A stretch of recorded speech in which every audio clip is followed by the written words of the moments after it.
Ok, bah, bonsoir à vous, mesdames. Bonsoir à tous ceux qui regarderont en replay. Alors, j'ai la lourde tâche de clôturer cette semaine de live via Up. Alors, petit rappel, Up, c'est une agence qui a été créée par Mel Cornillo. Et en fait, l'idée, c'est de réunir au même endroit tout un tas de professionnels avec diverses compétences pour que quelqu'un qui a un besoin, à un moment donné, besoin de se faire accompagner, puisse trouver tous ces professionnels justement au sein de cette agence à des tarifs qui restent accessibles. Parce que quand on a un besoin d'être aidé, d'être accompagné, l'accompagnement, il n'a pas forcément besoin d'être hyper cher. Ça ne veut pas dire que ce soit des prestations au rabais non plus pour les professionnels. Je crois qu'il faut aussi clarifier ça. Mais c'est plutôt être dans la transmission et dans le partage. Donc c'était, je pense, l'idée et le concept de base avec lequel Mel a lancé cette agence.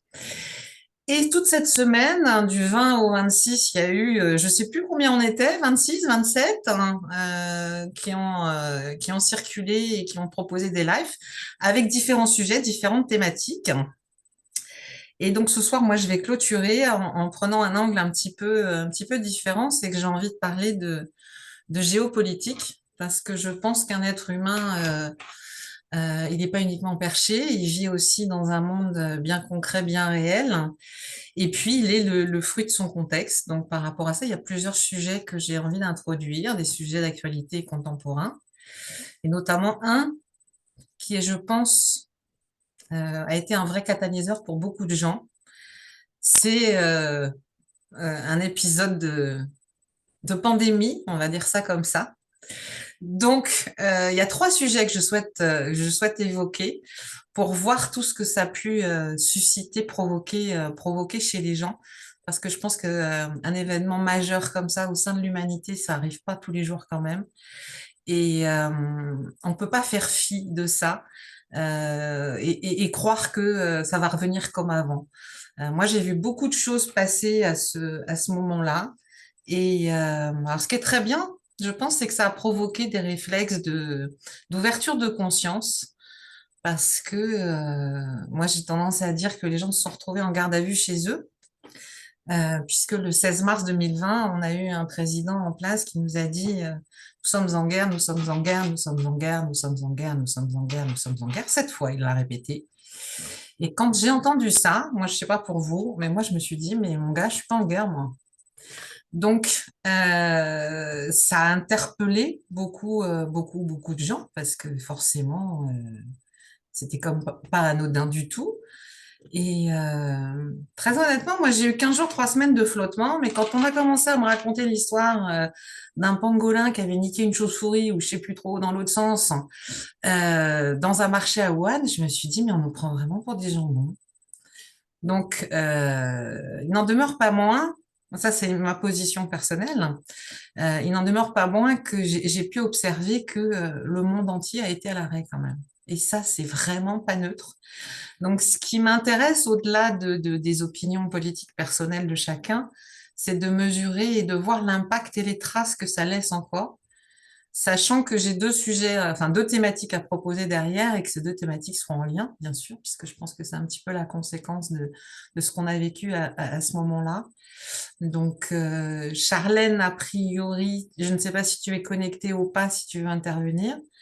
Mel, déjà, moi, je vais te poser une question. Est-ce que tu es capable de te remettre, donc Est-ce que je 4 suis ans en arrière? vaccinée? Donc, Et non, non, mais est-ce que tu te souviens? Moi, ce qui m'intéresse, c'est si tu arrives à te remettre dans le contexte de l'époque, ce que ça a provoqué chez toi, en fait. Quand si tu reviens tu fais un petit peu un voyage dans le temps et tu reviens à ce moment-là, toi en tant qu'individu, parce que c'est ça qui m'intéresse, et au-delà des autres circonstances que je pourrais évoquer, qu'est-ce que toi, comment tu as réagi? Qu'est-ce que toi, ça a provoqué chez toi? ah bah, j'ai une scène très très claire très très claire dans ma tête, donc je vais vous la partager. Donc on est en mars 2020. Non, on est en février 2020, fin février 2020, et je suis en train d'allaiter mon fils sur le canapé. Et j'ai une copine très très proche qui vient. boire un café et qui est toute excitée et qui est toute en urgence, en état d'urgence, en état d'alerte. Et je lui dis, mais qu'est-ce que t'as? Et en fait, moi, je regarde pas la télé. Donc, on est à 3 semaines du confinement et Mhm. je suis même pas au courant du Covid. En fait, je Mhm. suis même pas au courant. D'ailleurs, des fois, je trouve ça bizarre parce que Cèdre, il regarde tu sais, il regarde, il suit, en fait, je sais pas comment il suit, mais tu sais, il entend la radio et tout, et puis il me met au courant des choses importantes, où tu sais, tu discutes avec le monde, donc tu es au courant. Mhm. Là, bon, bah, moi, j'allaitais mon petit, tu vois, j'avais accouché, tout ça, donc forcément, tu es un peu plus à la maison, tu un peu moins et puis tu discutes pas de ça. Parce que Et donc, j'apprends cette affaire de Covid, et je crois, même pas 3 semaines, ouais, je crois 3 semaines après, on est confiné. Donc, comment j'ai réagi? Bah, je l'ai vue tout apeurée. En plus, elle suit énormément la politique. Elle est très attentive à tout ça et elle est très, elle se sent très concernée. Et elle a les yeux clairs, en fait, sur ce qui se passe dans le monde, tout ça. Donc, elle est vraiment en état de choc, en fait. Et elle hallucine que je sois pas au courant. Tu vois, elle hallucine, elle dit non mais je sais pas si tu te rends compte là, Mel, en fait, je sais pas si tu mesures ce qui se passe là, on est en train de parler du monde en fait, on est en train de parler de ça. Et moi, je me reçois ça, voilà, comme ça, et je dis à Cèdre, mais c'est quoi ce truc de Covid là, explique. Et puis je crois que Cèdre, il mesure pas trop non plus, en fait, à ce moment-là, bref, on est un peu en décalage. Et après, donc, il y a ce confinement là d'un coup, et puis, et puis après, bah, je pense que après, après, je partagerai tu vois, Mhm. quelle opinion je me suis fait de tout ça, tu vois. Mais voilà, c'est exactement ce qui s'est passé. Non, mais alors, moi, je retiens deux choses. Je te rejoins parce que, perso, j'ai pas de télé depuis presque 20 ans. Mais c'est intéressant parce que c'est de se dire que tu as eu la télé ou pas, de toute façon, l'information du monde, elle te parvient sous un biais. L'avantage peut-être, c'est que l'impact des gens qui se prennent ou qui sont scotchés sur BFM, c'est qu'à un moment donné, l'impact est moins violent quand tu le prends peut-être avec un petit temps de latence derrière. Et toi, Charlène, tu te souviens de un petit voyage dans le temps, 4 ans en arrière? Quelle est la première réaction que tu as eue en fait quand tu t'es trouvé entre guillemets face à ça? Est-ce qu'on t'annonçait? Alors moi, je vais vous surprendre parce que je crois que j'ai été une des premières à attraper le coronavirus. Parce qu'à l'époque, on l'appelait comme ça, on l'appelait pas le Covid, on l'appelait le coronavirus. C'est vrai. Euh, donc, moi, j'ai attrapé le coronavirus avant qu'on en parle à la télé, parce que, alors, je travaillais à l'époque, je faisais des séances sophro dans un spa psychothérapeutique. Et, euh, et un matin, je me lève et je suis pas bien, quoi. J'ai mal à la tête, j'ai une barre, j'ai mal dans une oreille, mais c'est très bizarre parce que c'est pas dans l'oreille, mais en même temps, c'est l'oreille. Enfin, j'ai des symptômes très particuliers. Et il faut savoir que je suis très rarement malade. Ma fille a eu plusieurs fois la grippe, je l'ai pas eu. Enfin, voilà. Je suis très, très rarement malade. Donc, j'arrive au boulot et je dis à ma supérieure, je dis, oh, je suis pas trop bien et tout. J'ai mal à la gorge, enfin, j'ai la tête dans une enclume. Bref. Je lui dis, je suis pas en forme et c'est possible que je reste pas, que je repars. Elle me dit, OK, bon, bah voilà, elle me dit, si ça va pas, tu repars et tout. Et donc, l'après-midi, pas bien du tout. Je l'appelle, je lui dis, je peux pas revenir ce soir. Je suis vraiment pas bien, je vais chez le médecin. Je lui dis, c'est pas normal que je sois comme ça, je vais chez le médecin. Hum. Le médecin me dit, c'est une bonne grosse grippe. Quelques jours au lit, ça ira mieux. OK. Sauf que le lendemain, ben, j'ai mal, j'ai comme, quand je respire, ça me fait comme si j'avais des bouts de verre sur les côtes qui me déchirent les poumons à chaque respiration. Donc, je le rappelle en lui disant que j'ai de nouveaux symptômes, que ça me fait un peu flipper, hein, du coup, parce que voilà, je Hum. peux plus respirer.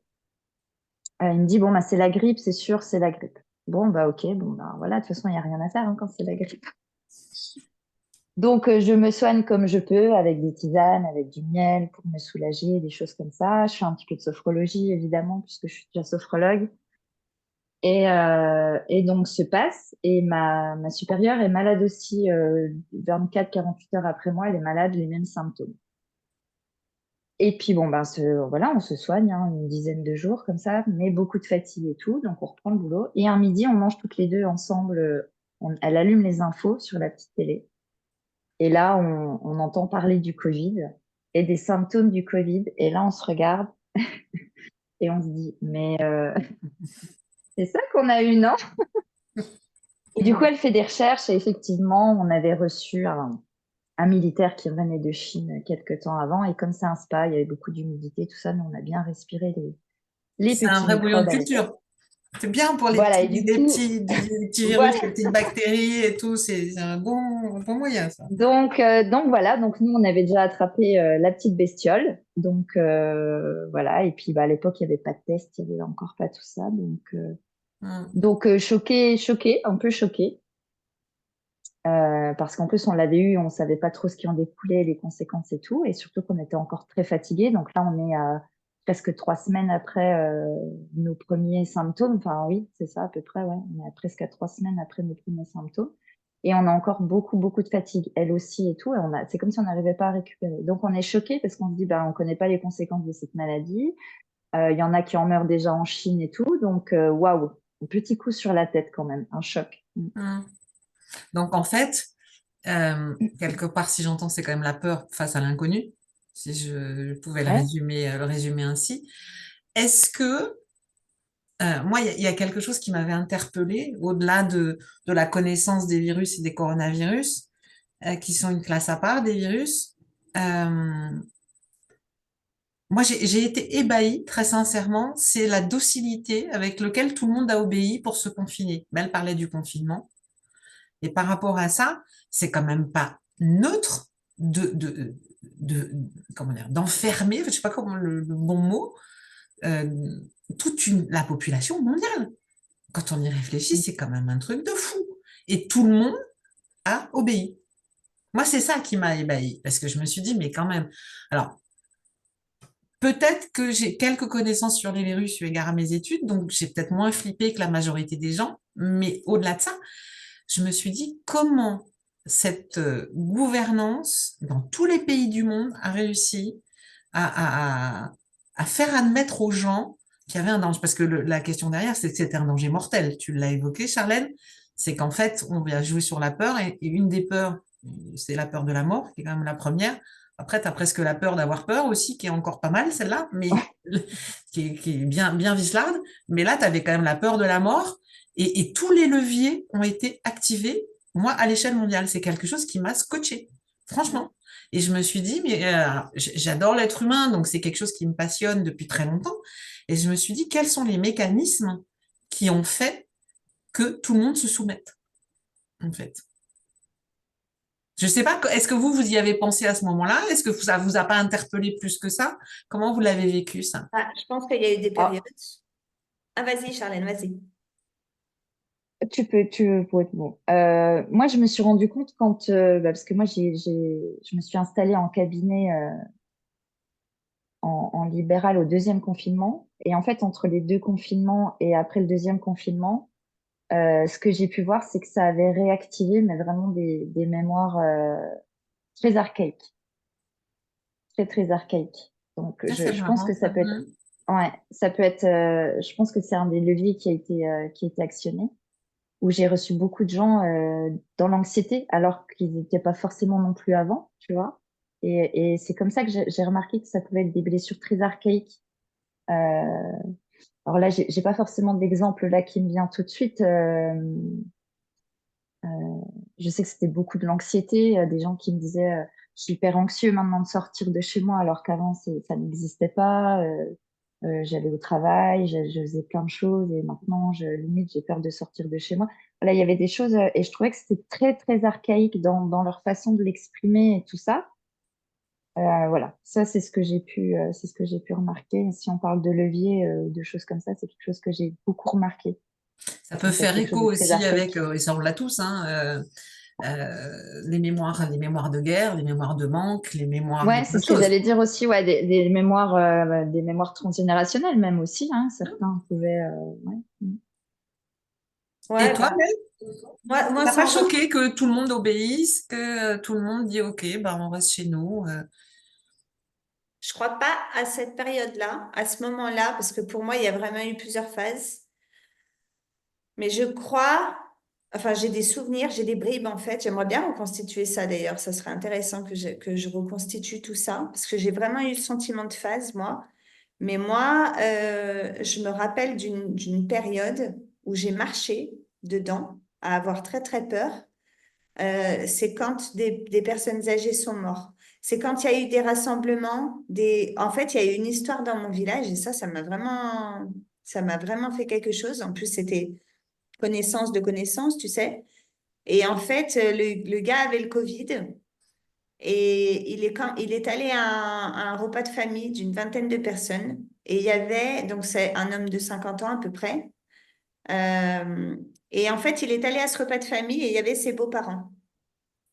Et l'homme était très âgé et faible et très bon, un homme très bon. Et en fait, cet homme-là de 50 ans, là, savait qu'il avait le Covid. Il est allé à ce repas de famille. Le beau-père l'a pris et il est mort. Et ça c'est des choses, tu vois, c'est de l'affect en fait qui va venir me faire réagir et peut-être changer, des fois modifier en fait peut-être mes comportements. Parce que ça m'a vraiment marqué. Et l'homme, en plus de ça, voilà, il y a la petite histoire qui va bien avec et qui est véridique, hein. Mais l'homme, il était à l'hôpital. Il allait pas survivre parce que c'était vraiment très, très grave. Ça s'est vraiment aggravé à la vitesse grand V. Et cet homme-là, donc son gendre, était dans un état catastrophique. Il s'en voulait, mais incroyable parce qu'il le savait en plus qu'il l'avait. Tu vois, il est donc incroyable. Et l'homme, là, lui a dit, son beau-père, il lui a dit, t'inquiète pas, surtout ne t'en veux pas, j'ai eu une vie magnifique, prends bien soin de tout le monde et tout. Donc, tu vois, même là, ça me fait monter parce que quand j'ai vu qu'il se passait des trucs comme ça, même moi, j'ai dit, mais j'arrive pas à capter en fait que les gens, ils veulent pas porter le masque. Tu vois, j'étais de ceux-là, moi. J'étais de ceux-là pendant longtemps, hein. J'étais de ceux-là à dire, alors là, va falloir qu'on m'explique, tu sais. Et il y avait quelqu'un qui, tu sais, qui avait des symptômes. Et puis en fait, elle passait prendre le café, en fait, normal, tu vois, elle allait prendre le café et tout, mais cette personne-là, chez qui t'es allée là, bah, demain, elle voyait sa mère, en fait, et sa mère, ben, tu vois, elle était dans un état de faiblesse et tout. Et moi, ça, là, par contre, j'ai eu une phase où j'étais psychorigide j'avais envie de gazer tout le monde. À J'ai ce eu point-là. ah ouais, ouais, j'ai eu une phase où... Et puis j'ai perdu ma tante aussi. Et à ce moment-là, bah voilà, c'est comme je te dis, une phase où j'étais tellement heurtée par ça que j'étais pas lucide. Donc forcément, je perds ma tante aussi. On dit que c'est le Covid. Donc là, pour moi, pour moi, ça prend une dimension où on devait tous être responsables de ça. Donc j'ai marché dans ce game. J'ai marché dans ce game. Et après, il y a eu d'autres phases après. Mais à ce moment-là, non, je te dirais que ça m'a pas du tout, j'étais pas là du tout. Au début, j'étais pas là du tout. Ouais. Au C'est début, intéressant parce que moi, j'ai pas du tout réagi comme ce que vous évoquez parce que cette histoire, je me suis dit, mais c'est un grand jeu vidéo, ce truc. La question, c'est de savoir qui actionne les manettes ouais, et surtout qu'est-ce que ça actionne comme levier chez les gens parce que ouais, il y a la peur. Moi, il y a quelque chose qui m'a interpellée aussi, c'est cette soumission à l'autorité. Donc, je sais pas si on en avait déjà parlé, je crois un petit peu, mais il y a quand même une expérience qui est l'expérience de 1000 grammes, qui était faite en 1963, qui montrait bien à quel point les gens étaient conditionnés et se soumettaient à une autorité, quelle qu'elle soit, même si ça pouvait conduire les gens à la mort, sachant que cette expérience, elle avait été refaite dans les années 80-90 et que le taux d'obéissance avait encore augmenté. Et c'est vrai que peut-être que j'ai un côté un peu rebelle là-dessus, mais quand j'ai vu, et je ne mets pas du tout de côté les histoires personnelles ni l'empathie par rapport aux gens qui ont souffert, mais je me suis dit, il y a une telle volonté d'asservissement des populations que je me suis dit, le conditionnement qu'on a depuis qu'on est enfant, tous les leviers sont activés. C'est-à-dire la soumission à l'autorité, nos sociétés qui sont quand même créées et formatées par la peur, quoi qu'on en dise, toutes les peurs. C'est aussi l'éducation qui participe à nous programmer depuis le début. Enfin, je veux dire, quand on regarde Moi, c'est des échanges que j'ai régulièrement parce que ça me passionne. Mais quand on regarde les programmes de l'éducation nationale, on parle bien de programme, justement. On te dit, il faut que tu aies la moyenne, donc on t'entretient dans une forme de médiocrité. Et tout ce cheminement, on a baigné dedans, hein, je ne m'exclus pas du tout. Hein. Là, vraiment, ça m'a interpellée, c'est que ça soit dupliqué. Et c'est là où j'ai vu l'ampleur de cette manipulation et de cette volonté d'asservissement, c'est que ça s'est dupliqué à l'échelle mondiale. Val, est-ce que tu peux expliquer en 3 mots 1000 grammes et puis les années 90 pour que justement on puisse faire le lien, tu sais? Moi, je connais pas. Alors, Milgram, c'était un psychiatre new-yorkais qui a tenté une expérience, qui avait fait passer une petite annonce dans le Herald Tribune de mémoire, et il avait dit recherche volontaire pour expérience médicale.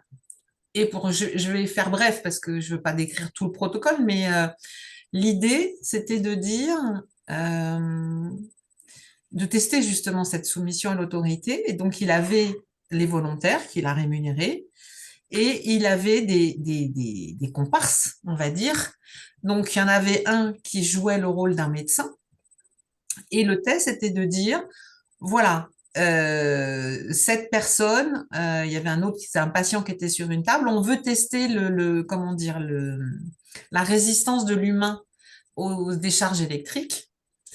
Et donc, on a un tableau, voilà, enfin une espèce de tablette, et on va envoyer des impulsions électriques et vous obéissez aux consignes que vous donne le soi-disant médecin, sachant que le patient qui était sur la table était aussi un complice, hein, il n'était pas, c'était pas un vrai. Et donc, progressivement, il y a des décharges électriques qui sont envoyées à ce patient, sachant que l'intensité de ces décharges pouvait conduire jusqu'à la mort, quand même. Et Tu donc, peux le trouver sur patient, YouTube la vidéo. pardon, Charlène, excuse-moi. Sur YouTube, on peut la trouver facilement. Il y a une vidéo qu'on peut trouver facilement par Ouais, rapport à ça. je Si pense des qu'il y fois en a les gens plein, veulent. ouais. Ouais. Et l'idée, c'était que le patient qui était sur la table, il disait, Jean, je souffre, machin, et tout, et de voir la réaction donc du volontaire qui lui avait été sélectionné pour tester sa résistance ou pas à l'autorité.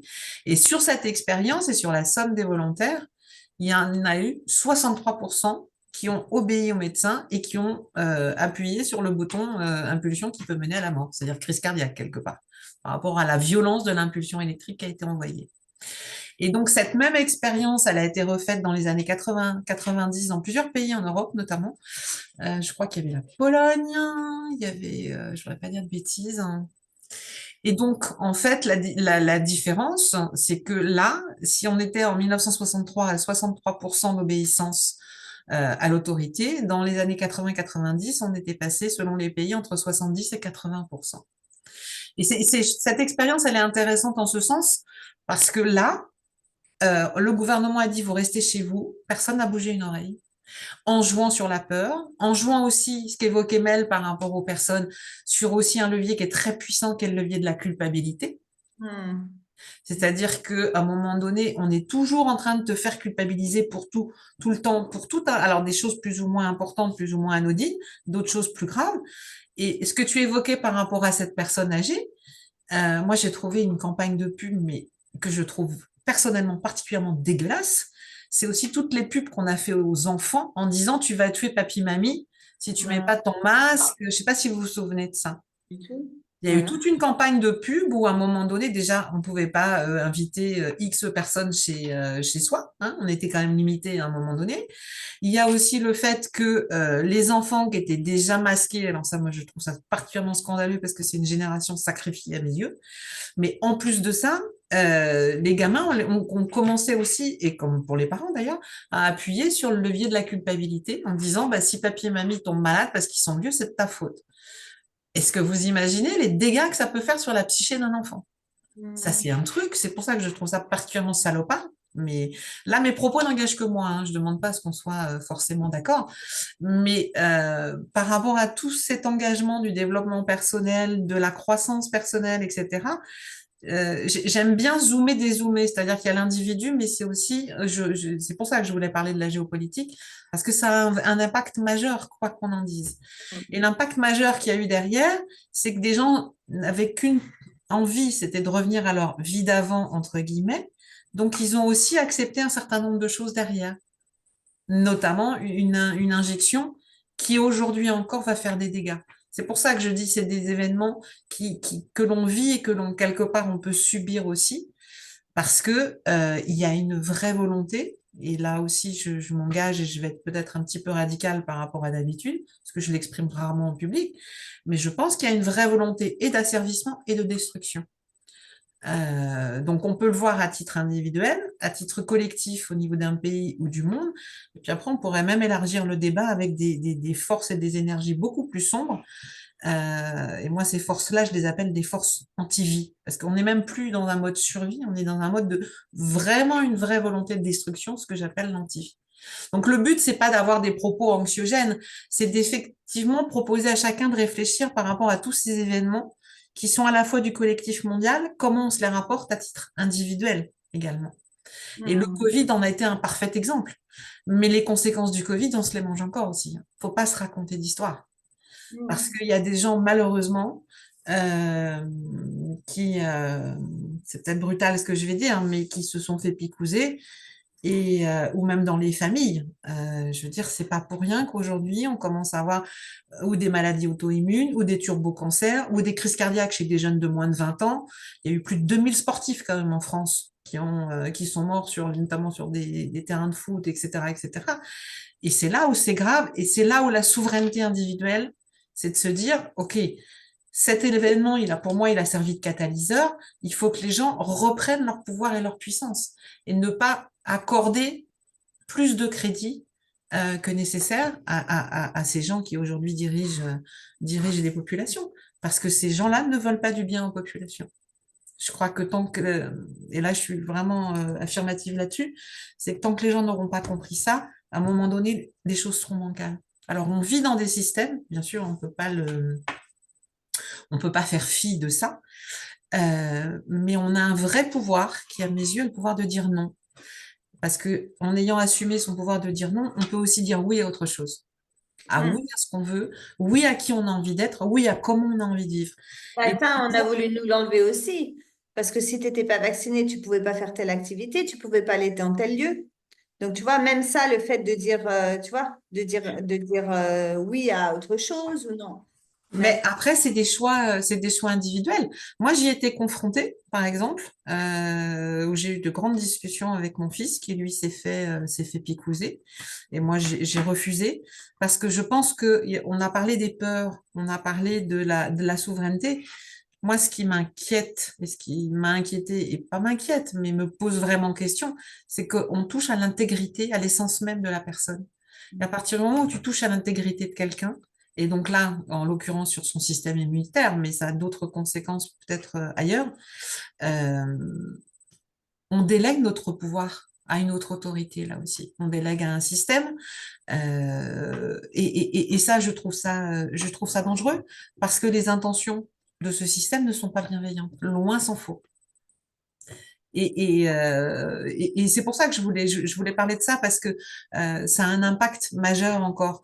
Euh, les gens ont l'impression aujourd'hui d'être revenus à un semblant de normal. Et ce que tu disais, oui, on veut revenir.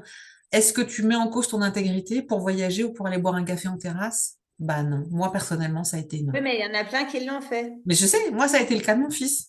Il était prévu pour partir faire un raid dans le désert en Tunisie. Je lui ai pourri la vie, je vous le dis franchement.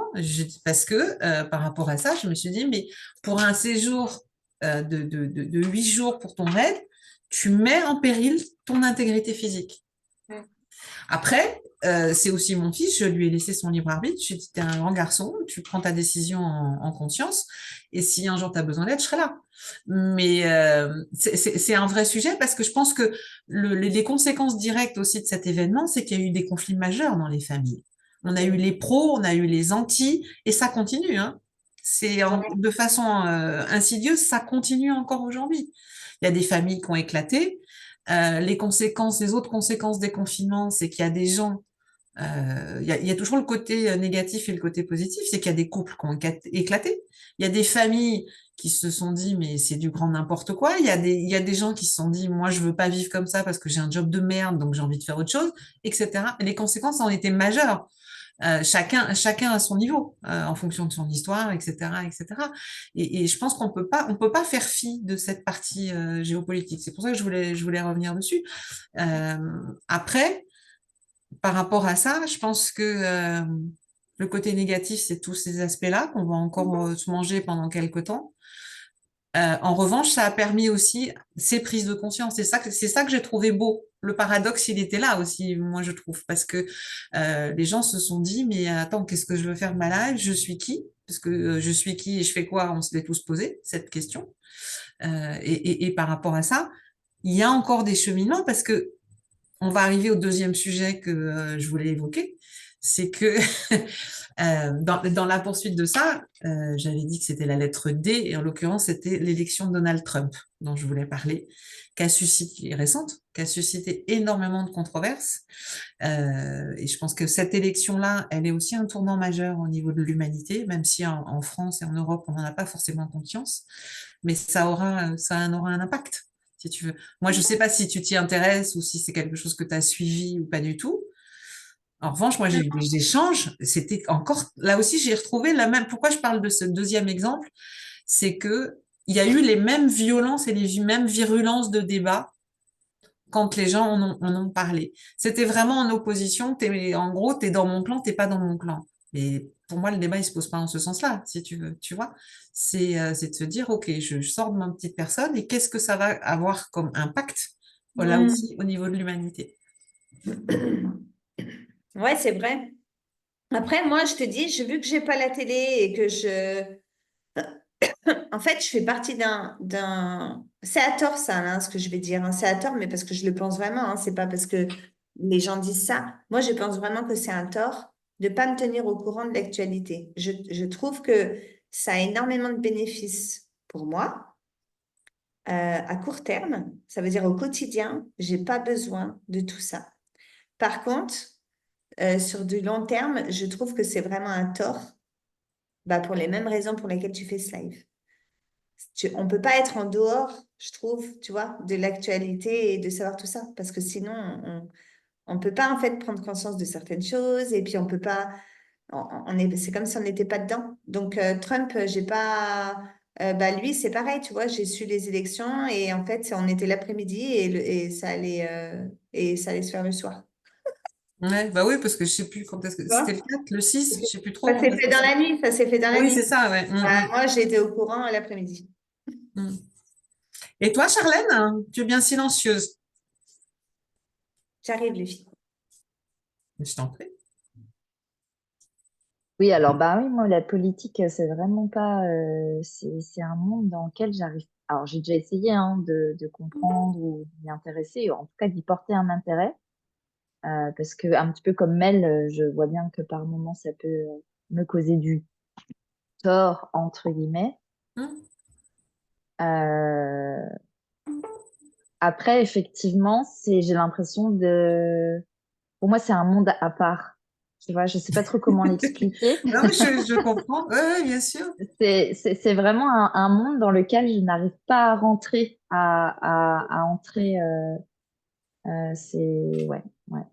Alors, je vais peut-être même aller plus loin en disant je ne vote plus depuis plusieurs années.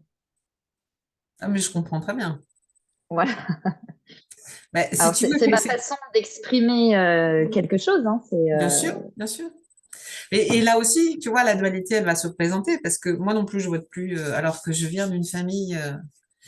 Je ne veux pas rentrer dans les détails, mais voilà, c'était quand même très, très axé au niveau de la politique, avec des tendances carrément opposées, en plus, vraiment dans les deux extrêmes. Donc, c'était plutôt drôle, les repas de famille à l'époque. Mais c'est intéressant. Moi, je vois plusieurs choses. C'est que toi, comme mère, ce que vous dites, c'est qu'en fait, ces gens-là, ils t'intéressent pas. Et je te rejoins. Quand tu dis c'est pas le même monde, c'est que effectivement, ils sont tellement hors sol pour moi. Ils sont tellement déconnectés des préoccupations des gens. Et qu'en plus, on te resserre les mêmes tartes à la crème depuis des décennies, où c'est toujours une opposition droite-gauche, mais de toute façon, quoi qu'il en soit, il se passe pas grand-chose. Quand ils arrivent au pouvoir respectivement, leur seul intérêt, c'est le leur. C'est absolument pas l'intérêt des populations. Et moi, ce que j'observe aussi, c'est que c'est un grand théâtre de guignol, hein. Et quand tu dis je vote plus, de toute façon, ton vote, il n'est pas entendu. Alors, je vais même pas parler des fraudes, parce que je pourrais aussi débattre très longuement là-dessus, mais c'est pas l'objet. Mais en plus, ton vote, il n'est pas entendu surtout. C'est-à-dire que même quand tu exprimes, soi-disant, on t'a vendu la sauce de la démocratie en te disant c'est important de voter. Alors après, moi, dans ma famille, c'était le levier culpabilité. Oui, mais il y a des gens qui sont morts pour le droit de vote, blablabla. Tout ce discours-là, je l'ai entendu. Ce que je renie pas, mais à un moment donné, ça ne m'appartient pas et je ne me reconnais pas là-dedans. Donc c'est par rapport à ça que quand tu regardes, et là c'est encore, je regardais vite fait avant le live d'ailleurs, tiens, je checkais deux, trois trucs, et quand je vois tous les sujets, tous les débats qu'il y a au niveau de l'Assemblée nationale qui vont avoir un impact nous concernant, toutes les lois qui sont en train de voter là actuellement, tu te dis, mais c'est vraiment un grand cirque. Et la difficulté, c'est de se dire, nous, directement, on ne peut pas agir là-dessus. En fait, c'est ça le piège. Tout à l'heure, je parlais de la soumission à l'autorité, mais derrière, c'est aussi la question de, quelque part, de l'impuissance qu'on peut ressentir en se disant, de toute façon, quoi qu'on dise, quoi qu'on fasse, il y a des manifs, il n'y a pas de manifs, ça change rien. C'est ça le piège. Donc après, moi, la question que je me suis posée, c'était de me dire, comment on peut déplacer notre pouvoir aujourd'hui, il est où? Dans les écoles. Non, je veux dire ça. Non, j'étais en train de penser. Là, j'ai pensé à voix haute parce que je suis déjà un petit peu plus loin. Mais tu sais, Val, ce que je pense, c'est que, et c'est fait exprès, hein, c'est fait exprès en fait que la politique et que ce système, en fait, ça soit pas facile d'accès en termes de compréhension. C'est fait exprès, ça. Moi, là, tu es en train de parler de politique. Moi, je m'intéresse beaucoup à la politique et je suis. Euh, et quand je comprends pas quelque chose, eh ben, j'appelle mon père et je lui dis, mais j'ai pas compris en fait là. Et du coup, je lui dis ce que j'ai entendu et tu vois, il me fait la traduction, tout ça. Et souvent pendant des périodes d'élection, eh ben, je passe des heures avec mon père au téléphone et lui, il connaît très très bien, il suit énormément et il me tient au courant. Sauf que mon père et moi, on a des désaccords politiques. Euh, et je sais pas pourquoi, mais à chaque fois, je lui repose les mêmes questions. Tu sais, comme si ça voulait Mm. pas rentrer, tu vois, comme si ça voulait pas rentrer. Et j'ai un cercle autour de moi qui suivent aussi la politique, s'y intéressent, mais ils le disent aussi, ils ne comprennent rien. Donc en fait, si tu veux, on suit Mm. parce qu'on est investi là-dedans, on se sent extrêmement concerné, on suit. On essaye de choper les grosses lignes, on essaye d'avoir une vision qui nous appartient, bien, et on Mm. essaye de voter selon nos convictions, nos certitudes, tout ça. Mais réellement, comme tu dis, ce sentiment d'impuissance, bah, tu l'as quand même, parce que Mm. finalement, tu t'aperçois que toi-même, tu n'as pas tout capté, et puis tu n'as pas assez de matière aussi. Moi, quand je parle avec mon père, souvent il fait référence à des élections d'il y a longtemps. Mais tu sais, Mel, on l'a déjà vu ça, hein, quand il y avait eu pour Chirac ou pour machin, pour De Gaulle ou pour Pompidou. Tu vois, donc il a tout un background en fait derrière et qui l'amène à avoir une vision encore plus lucide ou plus claire, tu vois, sur certaines Mm. choses. Ça, nous, on n'a pas ça. Et pourquoi je dis école? Parce que euh, parce qu'un enseignement comme là, on est peut-être en train de faire, et il y a des gens qui vont se trouver enseignés, en fait, et j'espère, dans des lives comme ça. Mais en fait, si on apprenait à faire si on apprenait à faire de la pédagogie, en fait, autour de cette politique, si on essayait d'y ramener, tu sais, limite sur des BD, tu vois, sur des trucs. Mais en fait, nous, on a un rôle à jouer quand on parle d'impuissance. C'est pour ça que j'ai répondu école. C'est que peut-être qu'on aurait moins ce sentiment, en fait, d'impuissance si on était acteur déjà de transmission et de faire comprendre en fait à des gens, mais de rendre accès en fait en termes de compréhension, de rendre Mm. accessible ça. Et là, il pourrait y avoir des consciences. Il pourrait y avoir beaucoup plus de conscience en fait sur nos générations et les futures. Et là, peut-être que on aura un peu plus de puissance. Mais je pense que ça se joue sur la compréhension. Et ça se joue là, et j'emploie bien ce mot-là, ça se joue là, et à mon avis, c'est pas anodin, ça, dans l'affaire. Bah, je pense que oui, de toute façon, tu sais, l'éducation, elle est à la base, à mes yeux, elle est à la base de beaucoup de choses, parce que là, on parle de la politique et de la connaissance de notre environnement global. L'éducation, elle passe aussi par l'éducation financière, elle passe aussi effectivement par tout un tas de choses en termes de transmission, de pédagogie, la façon dont on apporte les sujets. Moi, personnellement, je pense qu'il y a la volonté de laisser les gens dans la médiocrité. Après, on a une chance inouïe de vivre à notre époque, c'est qu'on a des outils fabuleux, notamment, hein, moi je l'ai déjà dit, je fais partie de la génération, j'ai connu avant et après Internet. Et moi, quand c'est arrivé, j'étais comme une petite folle. J'ai dit, mais c'est génial, ça nous donne une ouverture au monde. Après, comme tout outil, il faut savoir ce qu'on en fait et comment on l'utilise. Mais pour revenir à la politique et aux élections, moi, je pense que les systèmes sont biaisés d'entrée de jeu. Donc, après, c'est aussi de se dire, on nous fait miroiter des illusions de démocratie. Et quand on met le bulletin de vote dans l'urne, à un moment donné, on donne son pouvoir à quelqu'un d'autre. C'est ça aussi, le message fort qui est envoyé derrière, c'est que je te délègue pour quelque part driver ma vie. Pourquoi je dis ça? C'est que là, on est tous entrepreneurs, toutes les trois. D'accord? À un moment donné, ça a un impact quoi? Sur ta création d'entreprise, sur les impôts que tu vas payer, sur les taxes. Si tu regardes juste l'humain, là, je vois le côté pro, etc., etc. Le côté pro, c'est, tu pourras pas inscrire, tu parlais des gamins, tu pourras pas inscrire ton école dans n'importe quelle école, d'accord? Il y a une sectorisation qui fait que tu pourras pas être enterré n'importe où parce qu'à un moment donné, tu peux pas être enterré n'importe où, etc., etc. Tu peux pas faire ci, tu peux pas faire ça. Donc, on est toujours en train de demander la permission pour tout. Au bout d'un moment, c'est merde. C'est ça aussi. Et un des pouvoirs qu'on a, aujourd'hui, bien sûr que ce sentiment d'impuissance, il est là. Il y a eu des catalyseurs là aussi au moment du Covid, c'est que les gens, par exemple, se sont posé la question de comment ils consommaient au niveau de leur alimentation. Il y a eu des prises de conscience en se disant on va arrêter de consommer de la merde, on va manger moins. Comment on va gérer notre budget aussi? Parce qu'il y a eu des inquiétudes à ce niveau-là. Il y a plein de petits sujets de la vie quotidienne où les gens ont percuté. Aujourd'hui, un des plus grands pouvoirs, c'est l'argent. Parce qu'à un moment donné, tu cautionnes certaines choses ou pas. Et donc, par rapport à ça, tu peux aussi choisir de dire, bah non, ça, j'achète pas. Parce que derrière, il y a tout un système que je cautionne ou pas. Je dis pas que c'est évident, hein. Je dis juste que le choix, on l'a toujours. Et qu'on donne le pouvoir à qui? Et aujourd'hui, c'est pas pour rien d'ailleurs que il y a tout un tas de directives au niveau européen qui veulent faire passer et également un certain nombre de choses au niveau de la BCE pour qu'à un moment donné, même ce pouvoir financier, il soit restreint. Il a déjà été restreint. Je veux dire, je ne sais pas si vous y avez déjà été confronté. À un moment donné, quand tu veux faire un retrait important dans ta banque, moi j'ai eu le cas, hein. C'était un jour pour m'acheter une bagnole. Je ne sais plus, j'avais retiré à l'époque 6 ou 8 000 euros, je ne sais plus trop.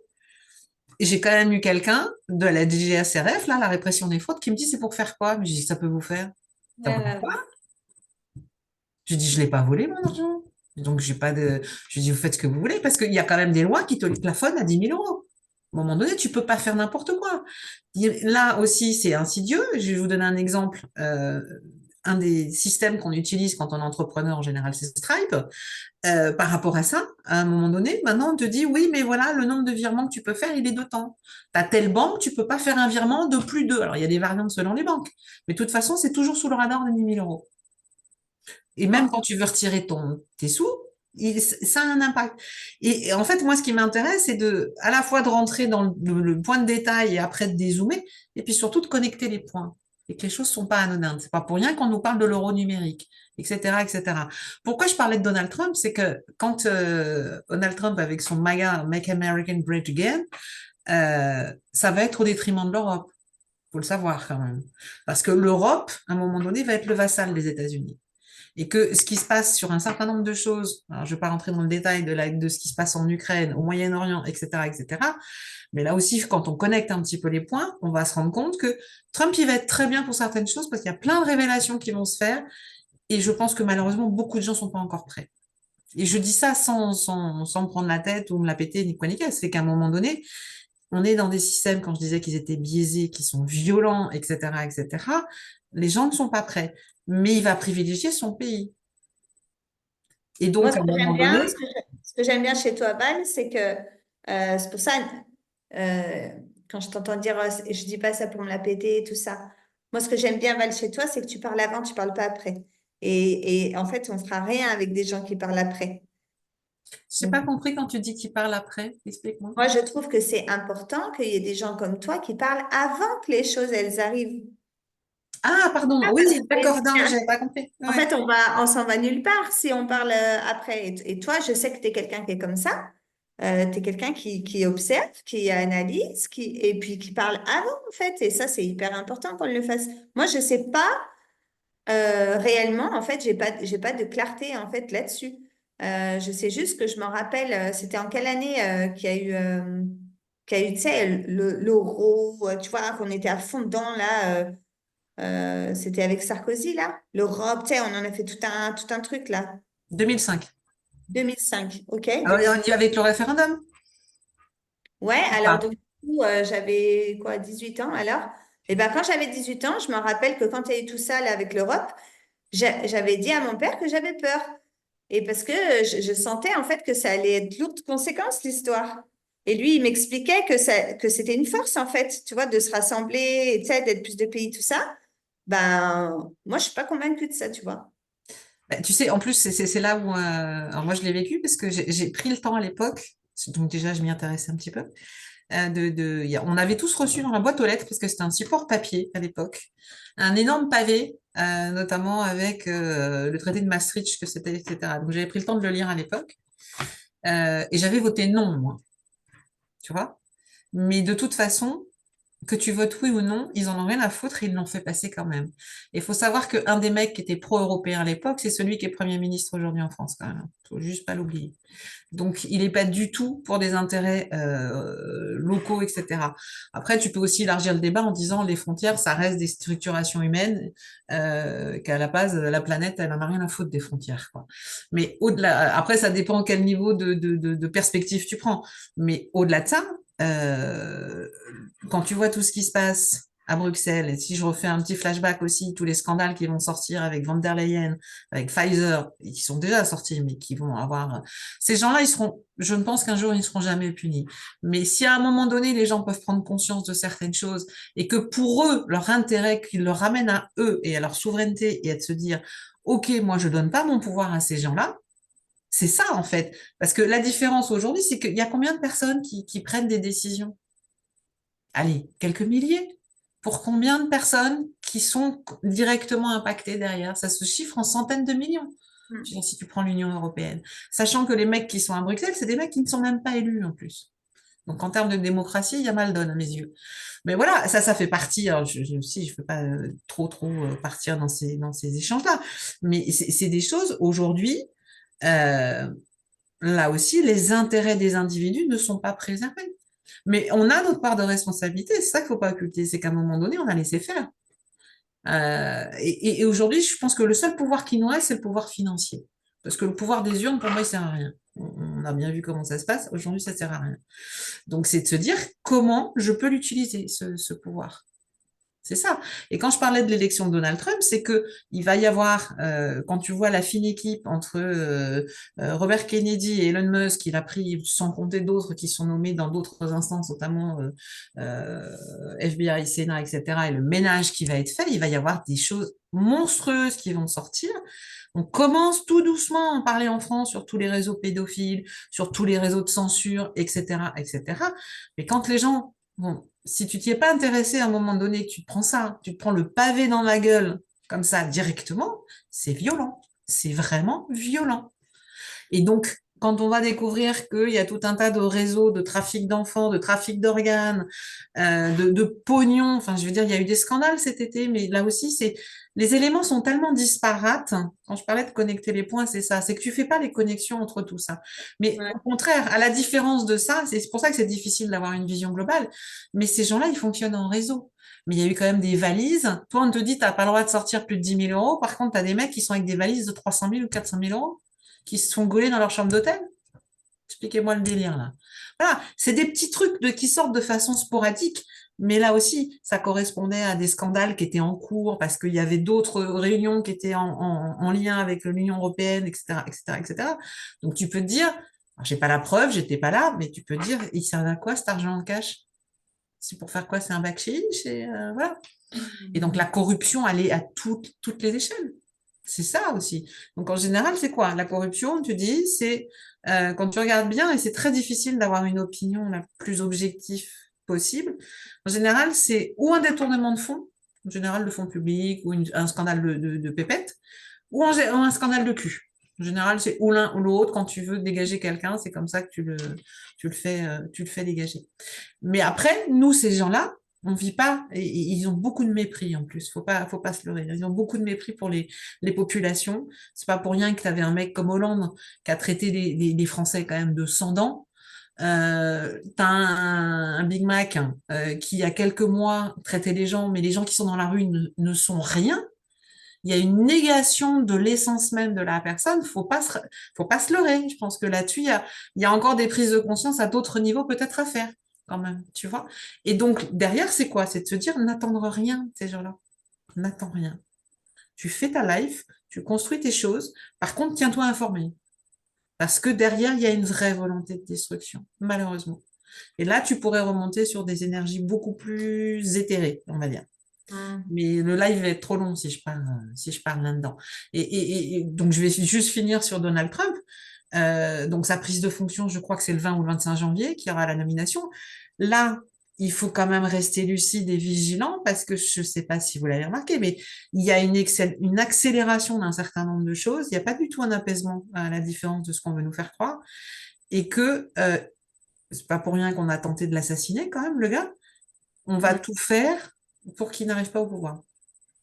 Il y a des opposants, il y a des forces d'opposition qui vont tout faire pour qu'il n'arrive pas au pouvoir, parce qu'il sait très bien que s'il y arrive, il y en a qui vont dégager. Ça, c'est sur le côté, j'ai envie de dire, États-Unis, même s'il y aura un petit peu comme les ricochets, il y aura des éclaboussures sur l'Europe. Mais l'Europe, à un moment donné, elle est complètement asservie à l'OTAN, et c'est un vassal des US. Et nous, on le traduit par quoi? On le traduit, par exemple, au niveau énergétique. Tout ce qui est lié à l'énergie, et notamment les soi-disant barrages auprès de la Russie. La Russie, elle a quand même un PIB qui progresse à 3%, alors que nous, on est endetté à 119% de 3 300 milliards d'euros, si je dis pas de conneries. Donc, et je parle même pas de la dette des États-Unis qui est colossale. C'est aussi pour ça que Trump, il veut redresser la barre par rapport à ça. Mais il le fera pour son pays. L'Europe, il en a rien à foutre. Il le Bah dira oui. pas aussi directement, mais il le dira. Et donc, lui, c'est quoi? Bah, nous, on va payer des fortunes, par exemple, du gaz de schiste pour pouvoir avoir un certain nombre de choses au niveau énergétique. Tu as aussi tout un tas d'autres choses. Il y a des enjeux politico-millatéraux, financiers, ce que tu veux, qui sont énormes en ce moment. Énormes. Et ça nous impactera parce que ça nous impactera sur notre facture, sur ce qu'on peut faire, comment on peut se déplacer, etc., etc., etc.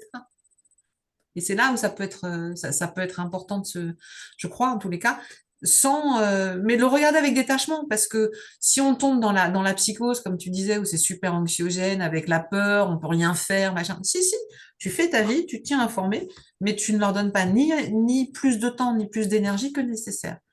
Par contre, ne sois pas naïf non plus, parce que tu vis dans ce monde. Tu peux pas, on n'est pas comme Platon, on n'est pas dans notre grotte, quoi. Donc, c'est important de pouvoir avoir Mais un petit peu de discernement, à la fois pour nous-mêmes, et tu le disais, également pour les gamins, parce que c'est les gamins aussi. Et aux gamins, aujourd'hui, les gamins, c'est quoi qu'on leur donne comme espoir pour leur vie future? Pour les tout petits tours, on leur a foutu un masque sur la gueule. Les gamins, ils ont jamais vu, même des nouveau-nés, ils n'ont pas vu le sourire et la tronche de leurs parents. Mais enfin, je veux dire, quand tu vois comment se construit un gamin, à un moment donné, il y a mal donne.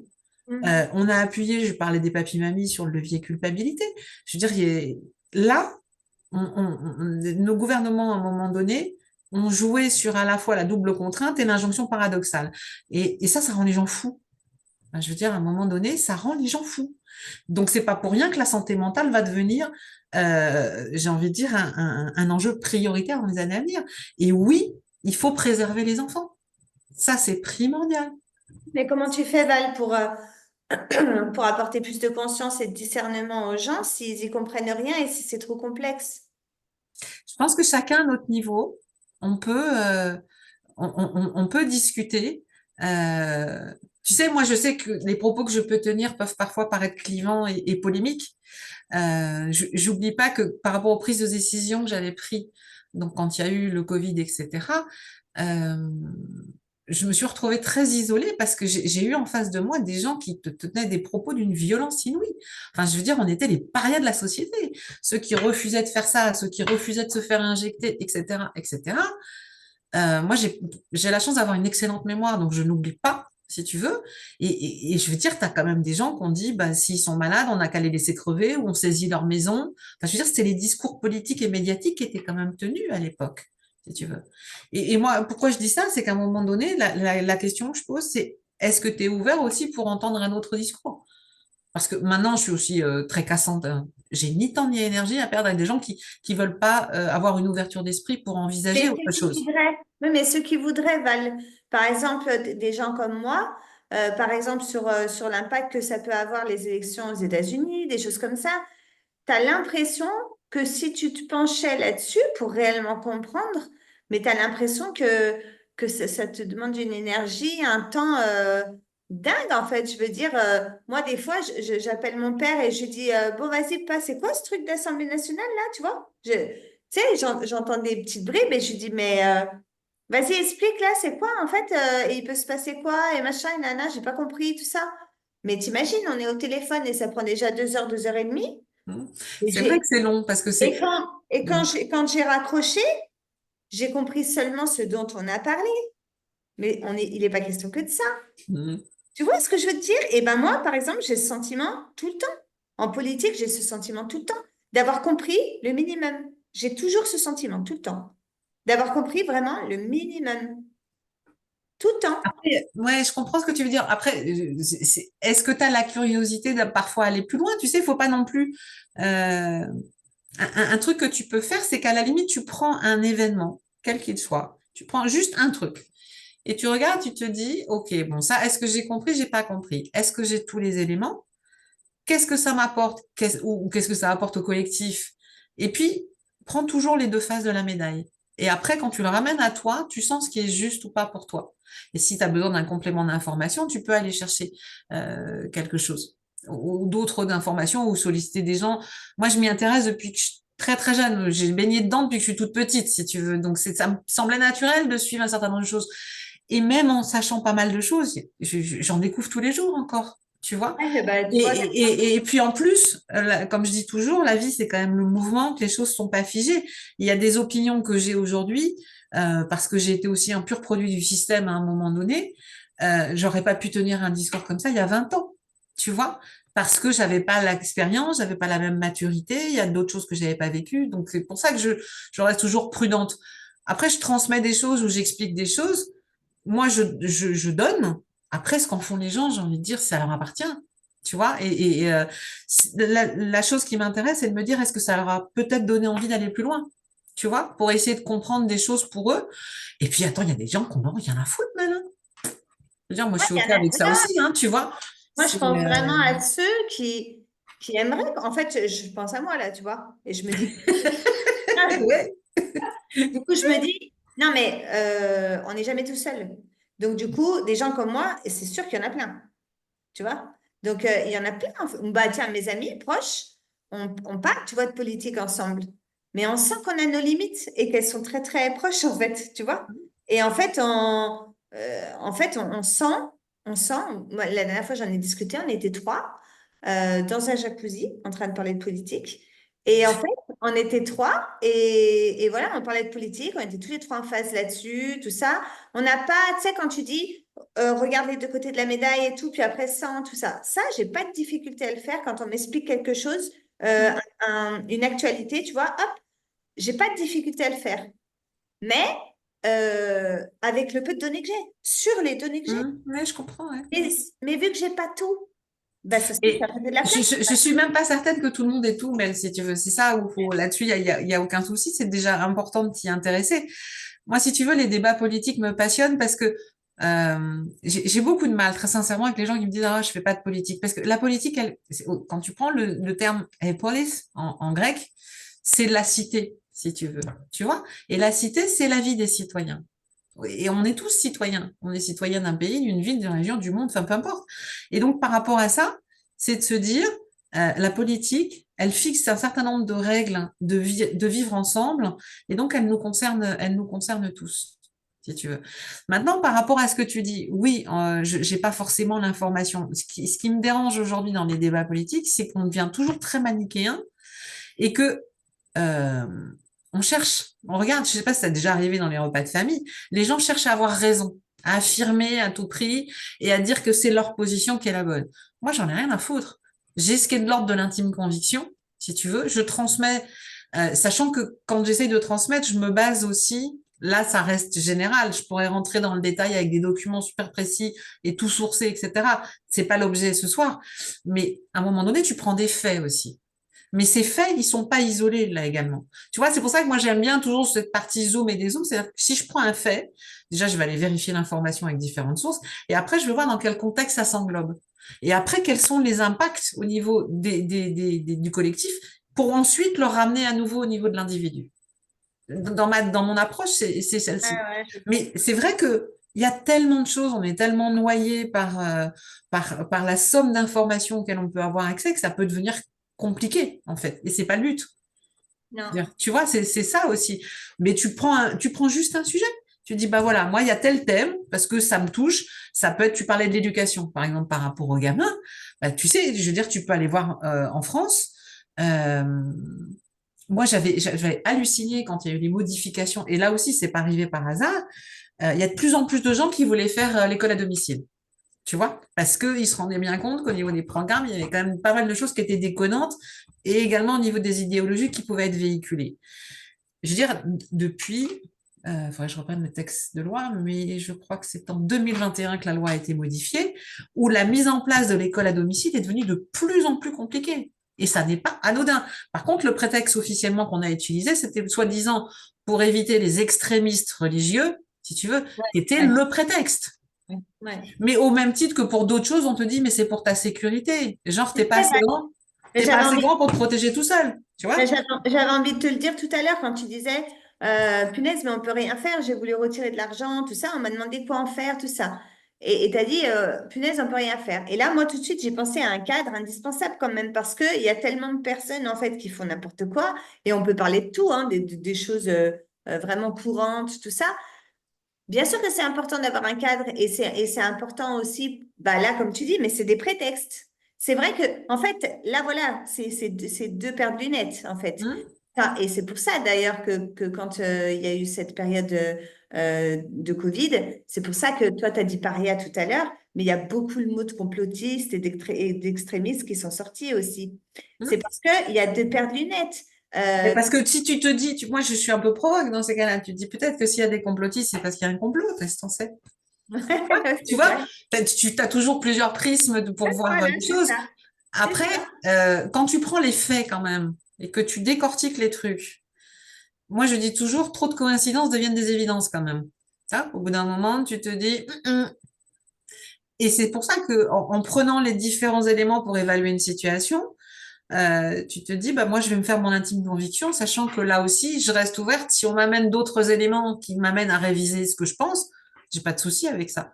Tu vois, je vais pas être en mode psychorigide en me disant, mais ah, j'ai raison. Je m'en fous d'avoir raison en fait. C'est juste, moi, ce qui m'intéresse, c'est de comprendre le monde dans lequel je vis. Avoir raison, j'en ai rien à foutre, sincèrement. Et c'est ce qu'on retrouve dans les débats politiques. Enfin, quand tu vois même les échanges, la plupart du temps, mais c'est intéressant d'ailleurs de les regarder en France, en Europe, comme aux États-Unis. Il y a un côté chaud, si tu veux, qui quelque part est intéressant, mais qui enlève aussi de la saveur à l'essence du discours ou des discours qui peuvent être tenus. Tu vois, quand tu vois les certains shows à l'américaine, tu te dis, est-ce qu'il y a besoin d'un tel décorum? Bon, après, chacun fait ce qu'il veut. Mais c'est tout ça.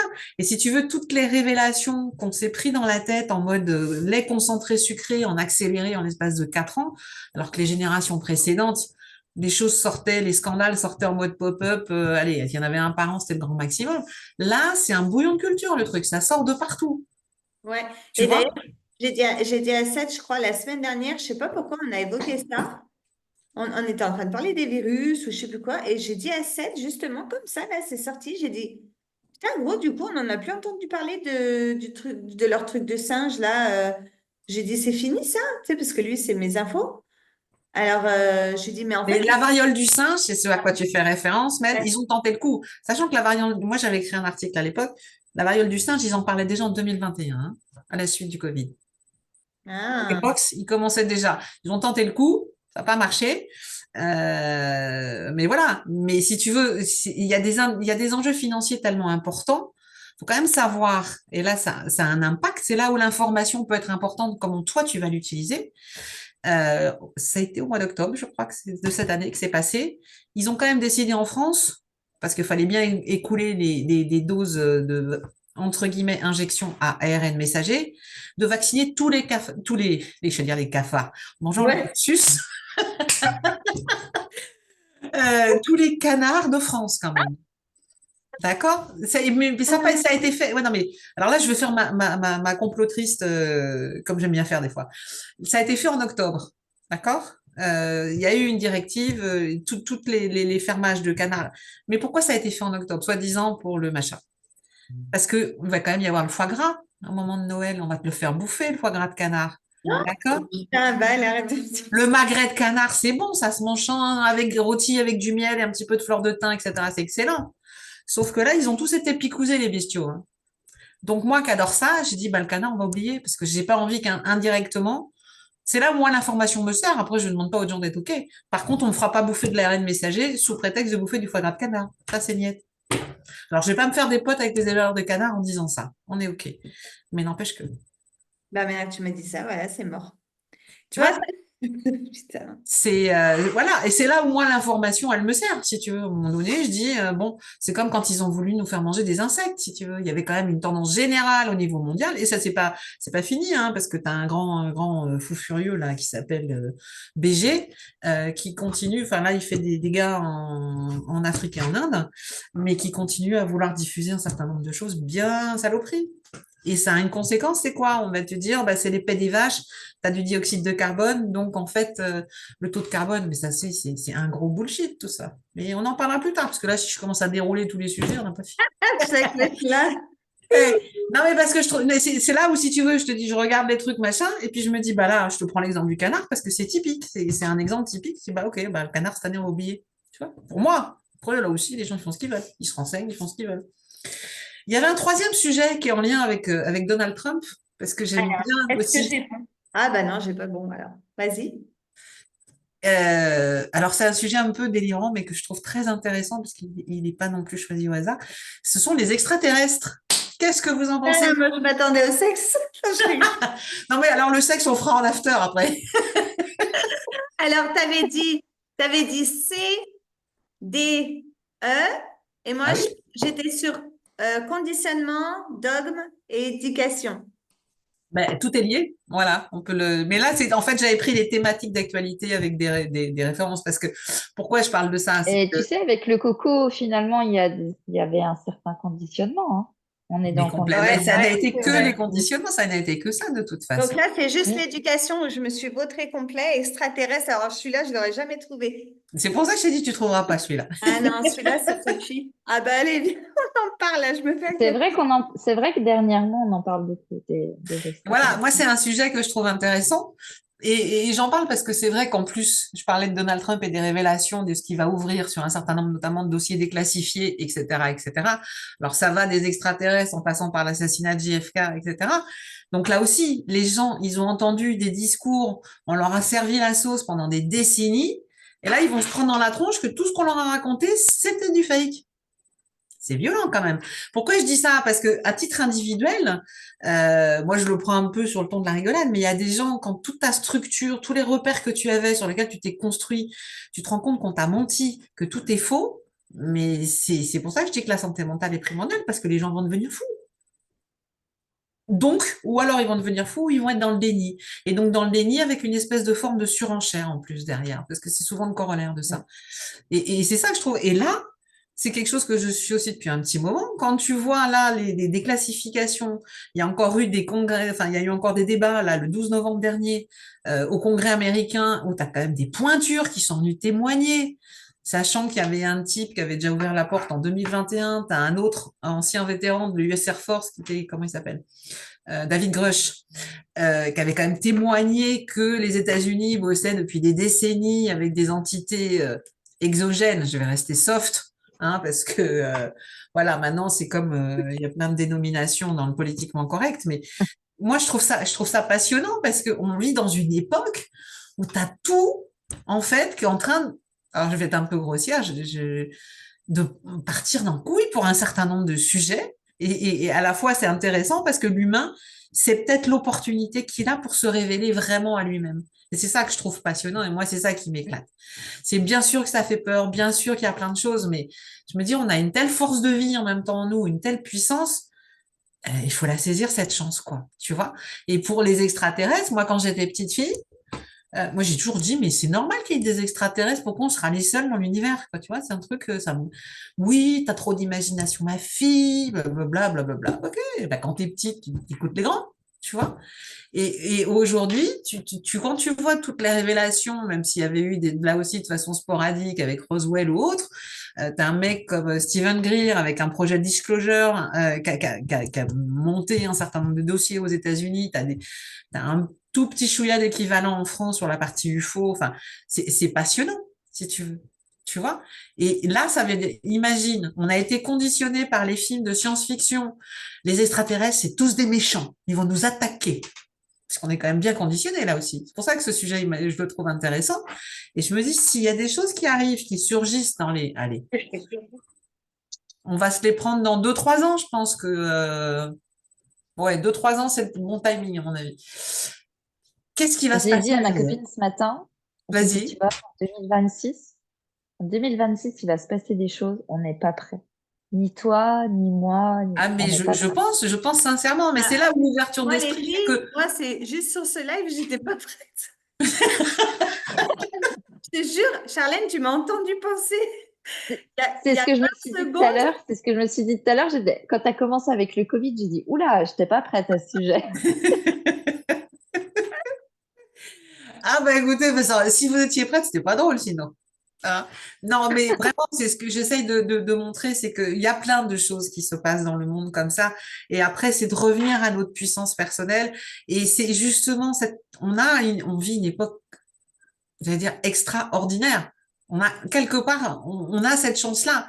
Bien sûr, moi, il y a des trucs, j'ai la trouille aussi, hein. Je me dis, oh là là, c'est quoi ce délire, là?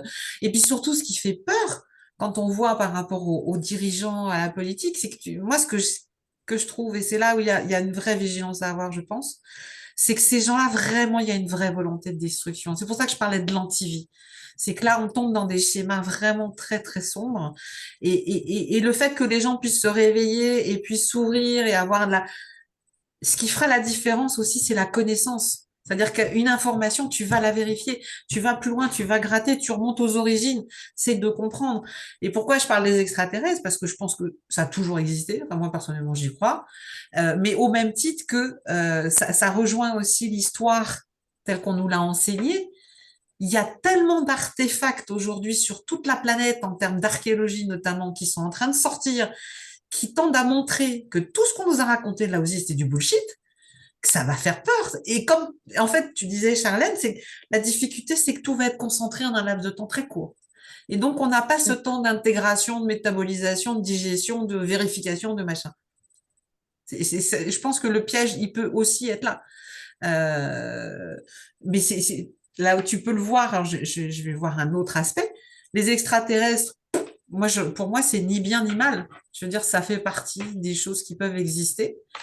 Après, c'est le jour où ça va se produire. Moi, je dis pas quand, je dis le jour où ça va se produire, parce que pour moi, ça va se produire.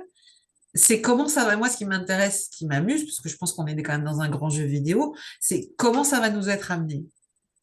Et une des choses où j'aurais envie de mettez-vous un bip bip dans un coin de votre tête, c'est que il y a quand même des gens aujourd'hui qui dirigent, qui ont la volonté de mettre en place une gouvernance mondiale. Et si tu as des extraterrestres qui débarquent, qui sont les grands méchants qui veulent attaquer les tout petits terriens, qu'est-ce qu'il y a de mieux que de se réunir derrière un ennemi commun? Ennemi en parlant des entités exogènes, bien sûr. Et donc là, c'est du pain béni pour mettre en place un certain nombre de choses aussi. Tu peux le voir des deux côtés. Tu peux te dire, OK, on découvre des choses, mais tu peux aussi te dire, comme ça fait quand même, vu ce qui est en train de sortir en termes de révélation, euh, quelques décennies, voire un peu plus, que les choses existent, pourquoi on nous l'amène maintenant? C'est quoi l'intention? C'est quoi l'intérêt? Dans quelle période de l'humanité ça arrive? Ça n'arrive pas à n'importe quel moment non plus. Maintenant, sont gentils, sont pas gentils, j'en sais rien. Enfin, je veux dire, ils font leur life, hein, les petites bestioles exogènes, quoi. Tu vois, j'ai pas d'état d'âme par rapport à ça. Tu m'as pas répondu, Mel. Alors, les extraterrestres, tu en penses quoi? Bah, Ton- moi, je pense que non, ma vision, c'est les témoignages. C'est ça ma vision sur tout un tas de choses, sur le paranormal, sur les extraterrestres. Mes croyances à moi, c'est que depuis des siècles et des siècles, pour pas dire des millénaires, il y a des témoignages de certains faits. Et en fait, ça passe en pleine nuit sur des chaînes américaines et puis il t'envoie des choses, en fait, des reportages avec des témoignages. Ben, il y en a qui disent que c'est du divertissement, tu vois. Et puis il y en a qui voient ça sous un autre œil et puis qui voient qu'en fait, il y a des choses qui se passent depuis la nuit des temps, en fait, et on ne cesse, en fait, d'en parler. On occulte en fait le fait que c'est des vrais témoignages et qu'il y en a, je sais plus de quoi c'était, et ben la mort imminente, l'expérience de mort imminente. Expérience de mort imminente, mais il y a des milliers et des milliers et des milliers de témoignages, les mêmes, tu sais, dans le monde, les mêmes, tu vois. Et moi, comment on dit, quand on veut dire ça me trouve le truc, ça me fascine. Oui, c'est assez fascinant, mais c'est bien. Voilà. C'est là où les outils, si tu veux, ce qui devenait difficile, c'est qu'avant, les gens vivaient les choses un petit peu isolés, chacun dans leur coin. Et c'est vrai que là, avec le maillage du web, l'information, elle circule à une vitesse phénoménale. Il y a un paradoxe par contre là-dedans, c'est que les médias, ils jouent beaucoup justement sur les conditionnements, mais grâce aux médias, il y a des éveils de conscience. Donc, tu vois, Alors, moi, je mettrais une petite nuance grâce aux médias alternatifs, pas les médias mainstream, ouais, hein. bah, oui, mais il y Parce a que les médias mainstream, ils ont quand même, il y a quand même des. Alors, en France, pas c'est mainstream. très blindé, hein. Mais tu as quand même des pays, notamment en Allemagne, tu as des gros scandales qui sont en train de sortir avec leur RKI, RKF, parce que, en fait, tous les scandales liés au Covid sont en train de sortir. Le Robert Koch Institute, il y a des documents sont en train de sortir. Là, aujourd'hui, moi, ce que j'appelle les merdias en France officiels, ils restent dans la logique de la doxa officielle et de la doctrine qui est véhiculée. Je veux dire, tu as encore un journaliste qui s'est fait suspendre parce qu'il osait remettre en cause ce qui est en train de se passer entre Israël et Gaza, par exemple. Et il y en a plusieurs. Je veux dire, il y a quand même une censure par rapport à ça. On peut décider de pas le voir, mais elle est réelle. Enfin, je veux dire, Ouais, par c'est pas. exemple, par exemple, en politique, et mon père, il m'a dit qu'il y avait un gars qui s'était fait exiler dans une prison euh, dans le nord, là, dans l'Arctique, là, genre. Ah, je sais pas. Si, tu sais, mais c'est moi qui m'exprime mal. Il y a un gars en politique qu'il fallait absolument évincer, tout ça, et il a été incarcéré dans une prison, mais genre en pleine mer, en plein océan, mais super loin, là. Je lui demanderai. Donc oui, il y a des choses qui sont vite. Ah ben, quand tu déranges certaines doctrines officielles, forcément, quand tu es isolé en plus et que l'information n'est pas connue d'un certain nombre, tu sais, c'est comme tout, après c'est de la loi des grands nombres en mathématiques, c'est que si t'as pas suffisamment de personnes ou un volume suffisamment important de personnes informées, bah toi tout seul dans ton coin, tu es comme un con et c'est toi tu fais pas le poids. Si tu veux, et moi, je me dis, le but, j'ai pas envie de réformer un système, on va le laisser s'écrouler et puis on va reconstruire autre chose. Voilà. Ouais, mais par contre, si je veux répondre quand même à ta question plus précisément, quand tu me dis, Mel, t'en penses quoi des extraterrestres? Là, je t'ai exprimé en fait mes croyances, on va dire, mais par contre, c'est réellement demain, parce que c'est là, toi, où tu as un intérêt, c'est si demain on se prend la bombe, en fait, que oui, c'est vrai, et tout le monde l'annonce, et c'est officiel, et hop, on les a vus, ils ont atterri, machin. Moi, la première pensée qui me viendrait, c'est pour ça qu'elle est extrêmement liée à ton intention, c'est que tout de suite, la première pensée qui me viendrait dans la tête, c'est euh, mes gosses. Tu vois, euh, j'aurais pu en fait, j'aurais pu, merde, j'aurais pu rendre ça présent depuis qu'ils sont petits. Tu sais, c'est un peu comme cette foutue histoire du Père Noël, tu vois. Mhm. Tu vois ce que je veux dire ou pas? C'est que Oui, oui. C'est que un Mais jour, en fait, il croit pendant 8 ans, 10 ans, parce que moi, j'ai plané, mais et un jour dans la voiture, hop, tu te mets à parler de ça, et puis d'un coup, tu lui balances qu'il n'existe pas. Bah là, je trouve ça terrible, cette histoire du Père Noël. C'est le bah là, premier mensonge ouais. sur lequel, alors, à la fois, je trouve ça terrible et en même temps, tu peux aussi voir l'autre côté de se dire, ça peut donner un référentiel pour que le gamin sache, entre guillemets, sente si c'est vrai ou si c'est pas vrai. Mais c'est quoi l'intérêt de mentir à un gamin? Enfin, tu vois, sur cette histoire de Père Noël, ça vient d'où? Tu vois, là aussi, quand je dis faut remonter à la source, et c'est véhiculé là aussi depuis, alors t'as des fois c'est le Saint-Nicolas, enfin, selon les coutumes, mais là aussi, tu as toujours une origine qui fait que bah, le résultat, c'est que tu mens à tes gamins, quoi. Et ben voilà, là, moi, j'aurais cette pensée-là tout de suite. Si un jour, en fait, ça tombait, ce truc, tout de suite, je me dirais, ah bon, bah là, ça va tomber sur la gueule de mes gosses, en fait, maintenant, comme ça, alors qu'en fait, ils entendent ces mots-là depuis qu'ils sont petits. Enfin, je veux dire, moi, quand j'étais petite, je regardais E.T., tu vois. Donc, en fait, on le sait depuis des années, ces histoires d'extraterrestres, tout ça.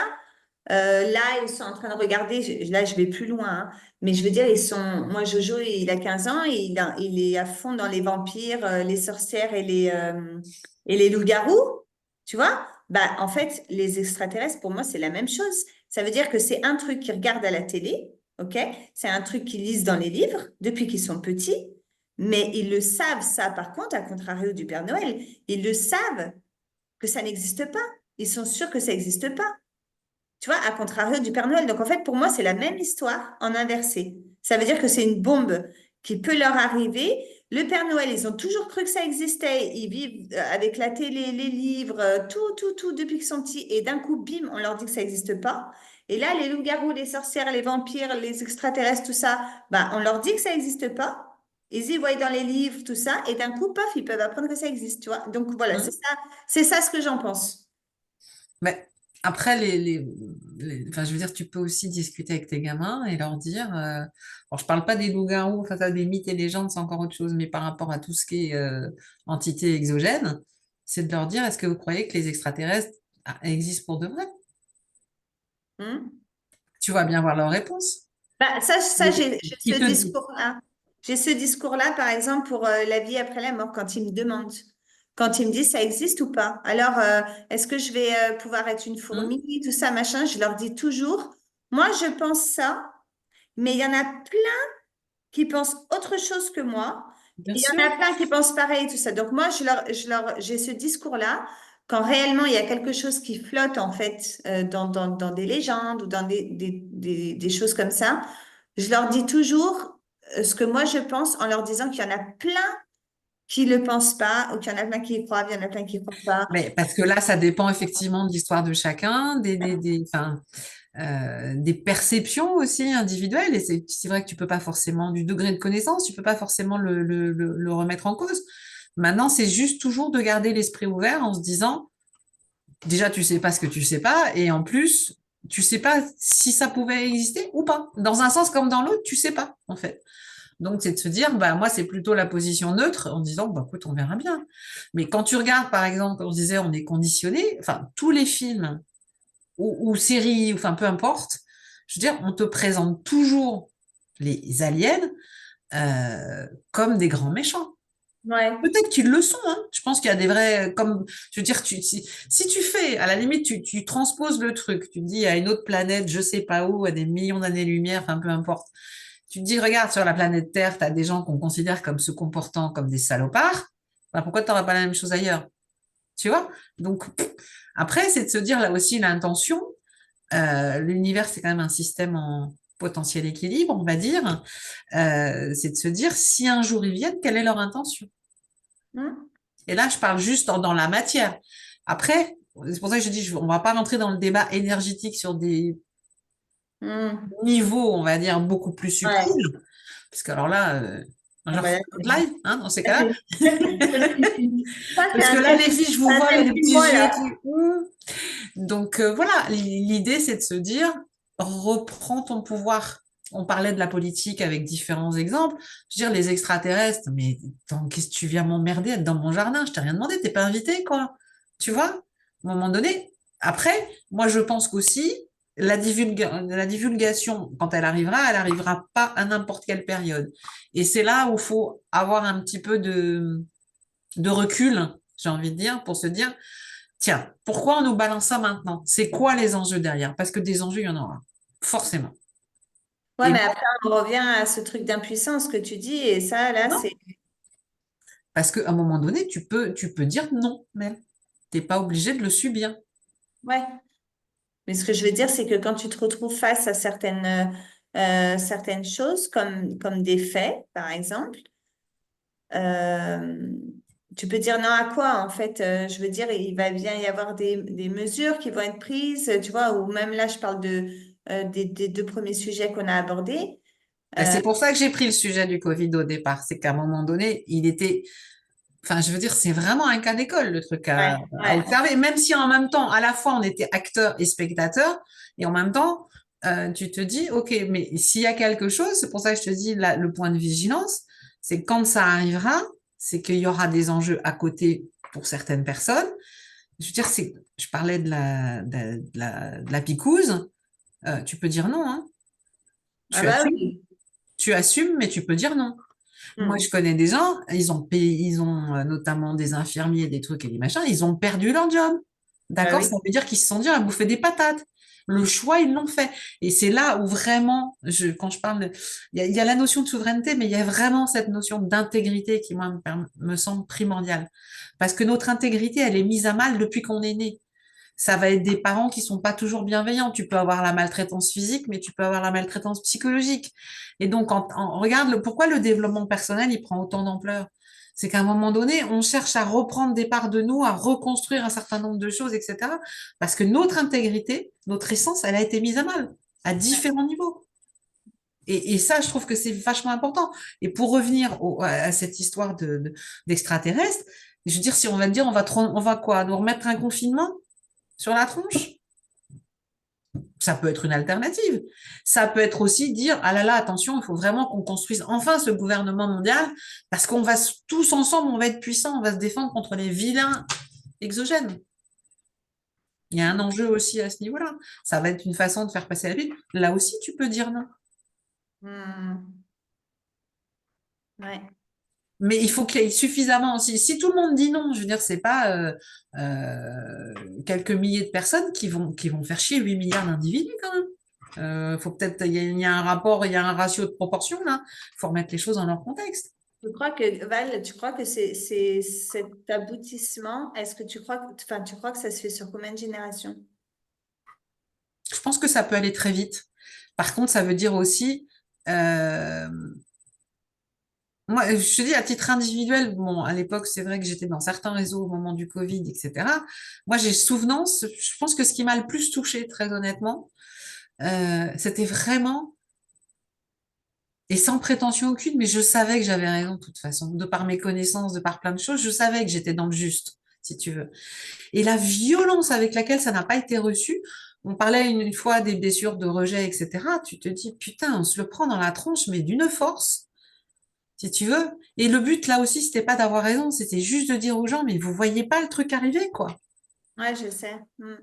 Et quand des fois je parle d'autres sujets là aussi, je dis attention, attention. Après, les gens, je me dis, je veux pas sauver le monde, hein, j'ai aucune intention à ce niveau-là. C'est juste de dire, voilà, je vous donne des billes en fonction de votre histoire, de votre vécu, de votre ressenti, qu'est-ce que vous en faites? Parce que je pars aussi sur des faits à un moment donné, tu vois. C'est pas moi qui pars dans mes délires toute seule. Hmm. La chance que j'ai peut-être, c'est de connecter les points très vite. Et quand il y a une info qui tombe, je la relis avec, si c'est un peu le disque dur, et je fais la connexion aussi dans mon cerveau en disant, tiens, ça se relie avec ça se relie avec, clac, clac, clac. Et donc, je propose potentiellement en disant, peut-être là, il y a un truc à regarder. C'est tout. Et pour toi, qu'est-ce qui pourrait simplifier un petit peu hmm, qu'est-ce qui pourrait simplifier cette compréhension en fait de tout ça et ce discernement et pourquoi pas euh, ce, cette implication dans les sujets qui ont été abordés? Je pense qu'il faut le prendre comme un. On est parti en mode interview, vous avez vu? Ouais, ouais. un peu comme un spectacle. Parce que j'ai même pas abordé le sujet de l'IA, mais tu pourrais aussi te dire, on est dans un grand jeu, dans une grande simulation. J'ai failli tout à l'heure te demander ce que tu pensais. Pardon, je te coupe, Val, mais Non, non, après, je t'en prie. on dira. Je voulais te demander ce que tu pensais des assistants. Tu sais, des assistants vocaux. Tu sais, et puis il y avait quoi aussi? C'était quoi l'histoire des puces là? Tu sais, il y avait cet assistant vocaux qu'on disait, ah, il se déclenche et tout, machin. Mais il y avait un autre truc là où on se disait que c'était pucé là. Ah bah, de toute façon, il y a une vraie volonté. Tu prends un type comme Elon Musk, enfin, je veux dire, qui soit sur ses projets, notamment Neuralink, etc. Euh, et ça s'inscrit là aussi dans un projet de transhumanisme quand même, faut pas se raconter d'histoire. Ah oui, là, c'est. C'est ce qui me fait peur par rapport au développement de l'IA, très sincèrement, même si je trouve que c'est un super outil. Ouais. Je pense qu'aujourd'hui, l'humanité n'est pas suffisamment mature pour pouvoir le générer. Aujourd'hui, tu as plein de formations, tu le vois dans le milieu de l'entrepreneuriat, des gens qui disent faites avec l'IA, machin, etc. Tu as même des gens qui commencent à dire oui, mais l'IA, ça devient une extension de nous-mêmes. Moi, je souscris pas à ces discours. Après, chacun fait son expérience. Non, l'IA reste une machine. Faut pas l'oublier. Et le problème, c'est qu'aujourd'hui, à force de l'alimenter, moi j'ai fait le test parce que j'aime bien comprendre quand même les outils qui nous entourent avant de prendre position. Quand tu lui dis, OK, fais-moi un roast sur ça, quand tu vois avec quelques questions que tu as posées, ce qu'il est capable de te sortir sur toi derrière, tu te dis, attends, avec toutes les milliards de demandes qui sont effectuées tous les jours, comment ça va être alimenté? Je pense qu'aujourd'hui, on n'a pas la maturité, l'humanité dans son ensemble n'a pas la maturité pour gérer ça. Et en plus, ça s'inscrit dans des projets. T'as quand même un mec là, comment il s'appelle, Harari, qui a écrit un bouquin là, Sapiens machin, je sais plus quoi, qui est quand même le bras droit d'un type qui s'appelle Klaus Schwab, qui est quand même le leader du World Economic Forum, où effectivement la partie transhumanisme est une volonté de connecter l'humain aux machines, c'est-à-dire qu'à partir du moment où tu perds ta part d'humanité, il y a quand même un problème de fond. Et c'est pour ça que je parle de force d'antivie. Et là, Ouais. par rapport à ça, c'est là où se tenir informé, aller chercher la connaissance et à un moment donné dire What the fuck, merde, c'est aussi important. Mm. Parce que Tu- l'IA, mais moi la première, hein, je m'exclus pas du tout du lot quand je dis ça. Je veux dire, j'ai juste fait le test, je me suis amusée. Et quand tu vois et quand tu fais les requêtes sur ChatGPT, etc., tu te dis ChatGPT, c'est mon ami. T'as quand même des gens qui commencent à se suicider parce que l'autre, elle voulait pas se marier avec lui. C'est une intelligence artificielle, c'est pas un être humain. On Tu perd de sais, vue ça. l'autre jour, j'écoutais un coach un petit peu qui est dans l'IA et tout, et je me demandais en fait, une, une façon de penser qui sont étranges. Il me disait, est-ce que ça a été un mec qui a eu un Tamagotchi à l'époque, tu vois? Je me suis bagarrée avec mes gamins, moi, je dis, c'est quoi ces Et conneries? jusqu'où il l'a emmené, tu vois? En fait, je me disais, est-ce que c'est un gamin qui a joué avec un Tamagotchi un jour, tu vois? Parce qu'il parlait de l'IA un petit peu comme ça, tu vois? C'est une extension de nous-mêmes, ça peut devenir un ami et tout. J'étais là, waouh, Mais il y what en a de the plus en plus, fuck, Charlène. tu vois? Il y en a de plus en plus. Bah, c'est Et marrant. aujourd'hui, en plus, et là je me méfie des dérives du dev perso, c'est qu'aujourd'hui on te dit l'IA, ça va être ton double quantique, ça va te permettre la montée en 5D, machin, enfin tous les délires New Age qui sont véhiculés. À un moment donné, moi je mets un warning. Par contre, je dis attention danger. Après, Ouais. là C'est pour aussi, ça que je je me dis suis les choses, demandé les gens le prennent, l'entendent ou pas. si ça avait été un enfant qui avait eu pour ami pendant son adolescence juste un Tamagotchi, du coup, tu vois? Ouais, c'est vrai. Mais vous l'avez vu le film AI de Spielberg? Non, je Il crois est, pas. Non, celui-là, j'ai pas pu, je crois pas. il est très très vieux ce film, hein. Moi, je l'ai regardé quand Ah, j'étais je petite. l'ai vu il y a longtemps, je l'ai vu il y a Ah, il longtemps, est mais très je vieux, crois hein. que je me souviens très peu du truc en fait. Ouais, comme ça me dit rien. C'est pour ça que je. Ah ouais? Eh ben, ce film-là, je l'ai vu quand j'étais petite, je sais pas pourquoi, dans une VHS, hein. Il m'a traumatisé ce film. Je l'ai plus jamais revu, hein. 2001, c'est impossible. C'est pas possible. C'est pas possible que c'est 2001 et ça doit être une. une reproduction, j'en sais rien, mais c'est pas possible. C'est bien plus tôt. Moi, je devais avoir même pas 10 ans, hein, à mon avis, quand je l'ai vu ce film.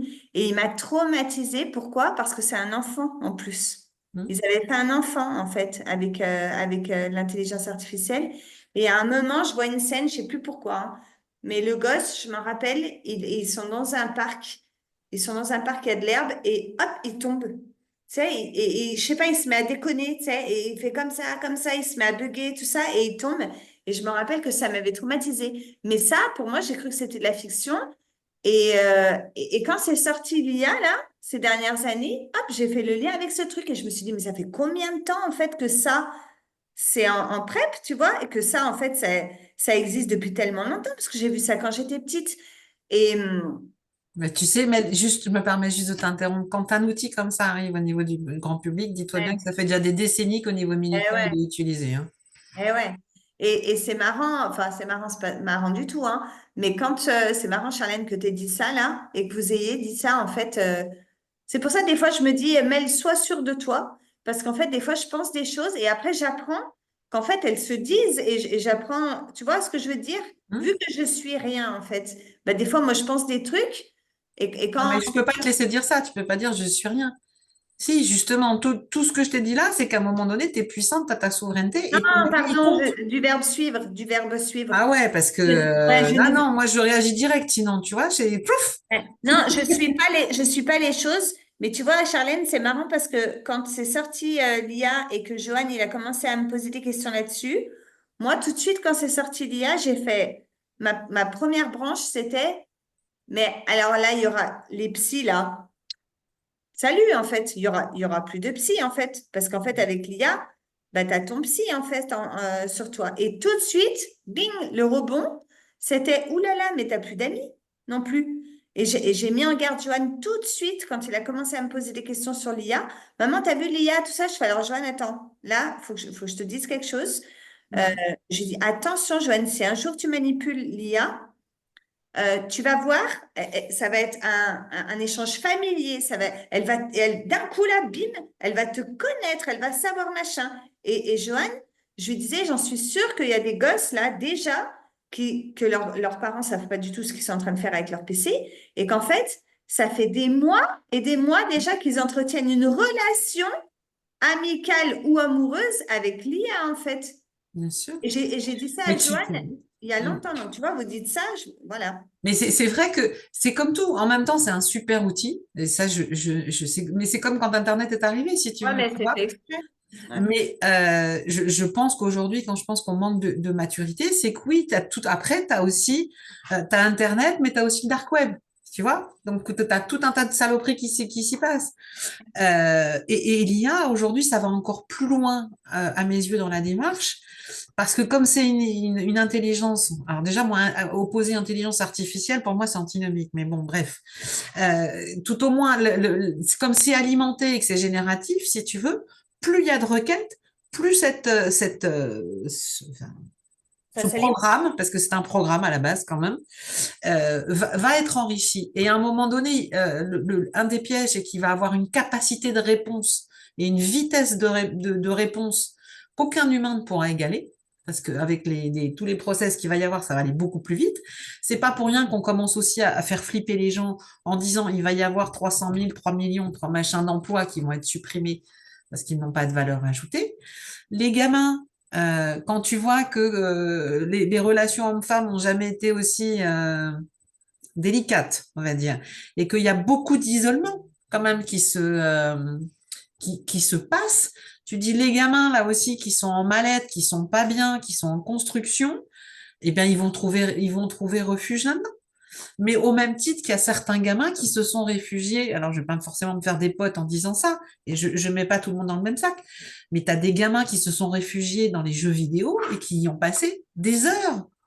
Moi, j'avais des gamins, une copine, des ados, mais le gamin, c'était Dr. Jekyll, Mr. Hyde, quoi. Quand il était sur son truc, il devenait fou au bout d'un moment. Il se mettait à brailler, tu comprenais pas ce qui lui arrivait. Et aujourd'hui, des gens qui se sentent pas bien, qui se cherchent, qui sont en quête d'identité, etc., ben, l'IA, elle va leur apporter des réponses, mais tu as un vrai isolement et tu as un vrai risque de folie pour moi derrière, à terme. parce que ça remplacera jamais, à mes yeux, la connexion humaine. Ah bah l'affect, de toute façon, en plus, il y a eu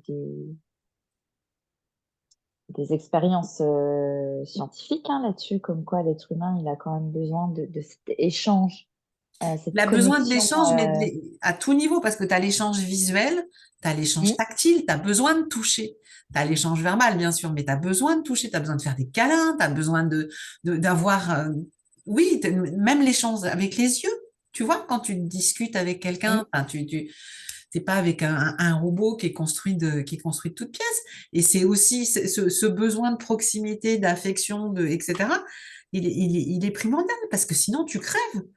Il y a quand même des gamins. Moi, enfin, j'étais allée en Roumanie il y a très longtemps. Et c'était à l'époque encore de Ceausescu, donc ça remonte à quelques années. Et il y avait tout un tas d'orphelinats, notamment avec des bébés roumains. On en a beaucoup parlé à une époque parce que, bon, au niveau politique, c'était quand même un peu space là-bas. Et donc, tu avais tout un tas de gamins. Et les gamins, effectivement, qui étaient privés de contact, qui étaient privés de câlins, de caresses, etc., C'est ou cette ils crevaient, ou ils expérience-là devaient les fous, les ouais. gamins. Mm, mm. Enfin, je veux dire, et là-dessus, j'invente rien hein, quand je dis ça. C'est vrai que là-bas, c'était tellement prégnant, tellement flagrant, parce qu'il n'y avait même pas le regard, on les regardait pas. En fait, ils n'étaient rien. Tu vois, c'est la négation totale de l'être, quelque part. Bah, oui, je veux dire, il y en a beaucoup qui sont morts, qui sont devenus zinzin, comme on dit. Tu vois? Et, Et- et- pardon, Mel, ouais. Vas-y, vas-y, vas-y. Non, je disais, le piège de l'IA, c'est effectivement le risque d'un isolement. Parce que tu vas avoir quelqu'un, tu te rends compte, tu as une machine qui te comprend, qui te dit ce que tu as envie d'entendre, il n'y a pas de, entre guillemets, il y a pas de contradiction, il n'y a pas de friction. Mm. Ouais, puis même, C'est- je rejoins sur vu que tu fais des liaisons, c'est aussi un phénomène de destruction. C'est Tu sais, l'isolement. quand tu regardes l'histoire, toutes les grandes technologies, alors si tu t'y intéresses, hein, tu peux remonter même jusqu'aux Sumériens, euh, toutes les grandes civilisations, elles ont été détruites parce qu'à un moment donné, enfin, je pourrais résumer en disant, ils ont eu les yeux plus gros que le ventre, et que surtout, la technologie les a Rendu parfait. submergés parce qu'on est rentré dans ce qui est aujourd'hui, c'est ce qu'on vit aussi à différents niveaux, que ça soit à l'échelle d'un système, d'un pays, du monde ou même d'une famille, c'est des luttes de pouvoir en fait qui viennent se greffer là-dessus. C'est une volonté de domination et c'est des luttes de pouvoir. Et quelque part, ça détruit. Oui, ça détruit. S'il n'y a pas un apaisement, s'il n'y a pas des choses cadrées, bien bordées, où chacun trouve sa place, parce que la question, c'est de se dire, est-ce que je suis à ma place et à ma juste place? Bah, il y a des dissonances qui font que, poum, ça pète. Oui, Et puis tu le c'est des retrouves luttes de à tout pouvoir. niveau. C'est des luttes de pouvoir sans parler du business qu'il y a derrière. Ah oui, bah, Chaque fois, à chaque fois. à, Mm. à un moment donné, l'argent n'est même plus important. Ce qui vient aujourd'hui, quand on reprend, si on repart sur les politiques rapidos, aujourd'hui, il y a le pognon, mais le pognon n'est qu'un outil pour arriver au pouvoir. Ouais, ouais, c'est C'est vrai. qu'un support. C'est pas Mm. la vraie, c'est la volonté de domination en mode je suis le roi du monde. Tu vois, en mode Titanic. Tu vois. Sauf que le Titanic, il a coulé, quoi. Alors, si je reviens à ma question de tout à l'heure, Val, parce que c'est moi qui t'ai coupé du coup, et du coup, c'est quoi la solution, voilà, pour simplifier en termes de compréhension et voilà, de discernement et surtout aussi de ne pas ressentir ce sentiment en fait d'impuissance, mais plutôt cette envie de souveraineté par rapport à ces sujets-là. Euh, je pourrais essayer de le schématiser. Euh, prends tu vois, quand tu fais des ricochets ou tu prends un système de cercle concentrique et tu peux le faire varier à deux niveaux. Tu pars de toi et tu élargis en première zone ta famille, tes amis et tout ce qui s'appelle tes zones d'influence. Et c'est de se dire à quel niveau moi je peux intervenir, à quel moment j'ai un levier pour intervenir. Et par contre, si tu n'en as pas, c'est de se dire, alors tu regardes au niveau mondial, bien sûr qu'il y a des choses sur lesquelles on ne peut pas intervenir. Donc tu te concentres sur tes cercles d'influence et te dire là, je peux avoir un impact. Et après, de ricochet en ricochet, je peux avoir un impact, mais je le ramène à moi, à un moment donné, à mes proches, et pas disperser. C'est important de se tenir informé. Par contre, moi, je dis toujours, les politiques, dans l'absolu, m'intéressent pas plus que ça, quoi. tu vois, tous ces gens qui sont aujourd'hui au pouvoir et qui se bagarrent comme dans un panier de crabes, c'est pas leur donner non plus de force et d'importance. C'est juste des entités qui sont en place aujourd'hui, dans 10 ans, on n'en sait rien, ce sera sûrement pas les mêmes, mais ils auront des fonctions similaires. Donc c'est plus le côté systémique de la chose, et c'est de se dire, moi là-dessus je peux intervenir, là je peux pas. Par contre, c'est quand je parle de zone d'influence, c'est aussi de se dire, tu me parlais de tes enfants, bah ton premier cercle, c'est je vais les informer, mes gamins. Tu vois, je vais leur donner des pistes de réflexion pour qu'ils puissent avoir cette ouverture d'esprit. Après, ça, c'est des êtres à part entière. Ils auront forcément, ou pas, des opinions qui pourront différer des tiennes. Mais c'est comme ça, c'est pas grave. Mais Ouais. tu leur as donné, tu leur as redonné ce pouvoir, c'est-à-dire d'être eux-mêmes et de penser par eux-mêmes. Et je pense que Ouais. la capacité de penser par nous-mêmes, c'est primordial. Parce Ouais. qu'on construit aussi les choses comme ça. Et toi, Peut-être tu que. leur montres le chemin. Tu vois, on peut le voir par rapport à un gamin, mais dans un job, c'est pareil. Tu vois, Hmm. dans un job, tu peux donner des pistes à quelqu'un, tu pourras jamais faire à sa place. Jamais. Ouais. Non, mais là, c'est bien ce que tu as dit, parce que si, par exemple, je pense à moi, pour pas parler pour les autres, je pourrais me dire, ben, en fait, je suis impuissante, qu'est-ce que tu veux bien que je fasse? Bah, si, en fait, si je raisonne avec ton Le schéma. système de cercle, tu vois, Ouais, de cercle avec des ondes d'influence et des ricochets, en fait. ouais. Bah, Enfin, j'essaye de schématiser au plus simple, hein. je pourrais déjà me dire que là où je peux avoir un impact, c'est déjà d'ouvrir l'esprit de mes enfants en leur disant, il y a des choses qui existent. Dans la vie, il y a un monde entier en fait fait d'opinions en fait qui divergent. Hmm. Et la chose la plus importante dans ta vie, ce sera toujours voilà, de faire ce que tu dis souvent là, hein, c'est de zoomer et de dézoomer. Ça, c'est une belle chose voilà, à dire. Et surtout de pas, de De pas. penser par lui-même, même si tu as des influences contradictoires en face, même si la première contradiction, ça sera toi. Et ça va te saouler, parce qu'un jour, ton gamin, il va s'opposer, il va dire non, je suis pas d'accord. Ouais. Merde. Et oui, J'aurais mieux fait de me taire des fois. Je c'est vrai, plaisante. parce que toi, exactement, en fin de compte, on y voit dans l'éducation que tu as donnée à tes enfants. Si tu avais voulu conditionner, en plus, j'imagine, toi, t'es comme moi, les gens disent qu'on a un pouvoir de persuasion, voire limite parfois de manipulation. Et donc, en fait, si tu avais voulu conditionner tes gosses, bah, tu aurais pu le faire, en fait. Mais le fait que tu Hmm. leur as laissé champ libre, en fait, pour s'écouter, avoir leurs opinions, tout ça, bah, tu t'es retrouvé face à ton fils qui a dit, bah non, maman, j'ai envie de me faire picouser, et voilà. Donc, mais C'est accepter que cette personne, et même si c'est méga mon fils, c'est un être à part entier qui est différencié et qui a toute sa latitude, sa liberté de penser, sa liberté de choix, etc. Même si après, le côté cœur de maman se dit, putain de merde, pardon d'être grossière. Tu vois? Mais voilà, c'est ça aussi. Et c'est surtout aussi retrouver, au-delà de tout ce qu'il y a, tout est fait, et je voudrais insister là-dessus aussi. Puis je pense qu'on va arrêter parce qu'on a un petit peu débordé quand même. Je pense que c'est aussi leur donner vraiment le pouvoir de penser, le pouvoir de croire en eux, euh, au-delà de l'adversité qu'il peut y avoir. Ça, c'est primordial, parce que de l'adversité, on en a dans la vie. On est je dis, on vit dans un système, dans des systèmes, on y est confronté, mais c'est de donner les clés pour que justement, les clés et les ressources, quelles que soient les situations de vie auxquelles les personnes peuvent se frotter, bah, ils auront la capacité de réagir, de rebondir, de s'adapter, et puis de continuer à vivre et d'être bien surtout.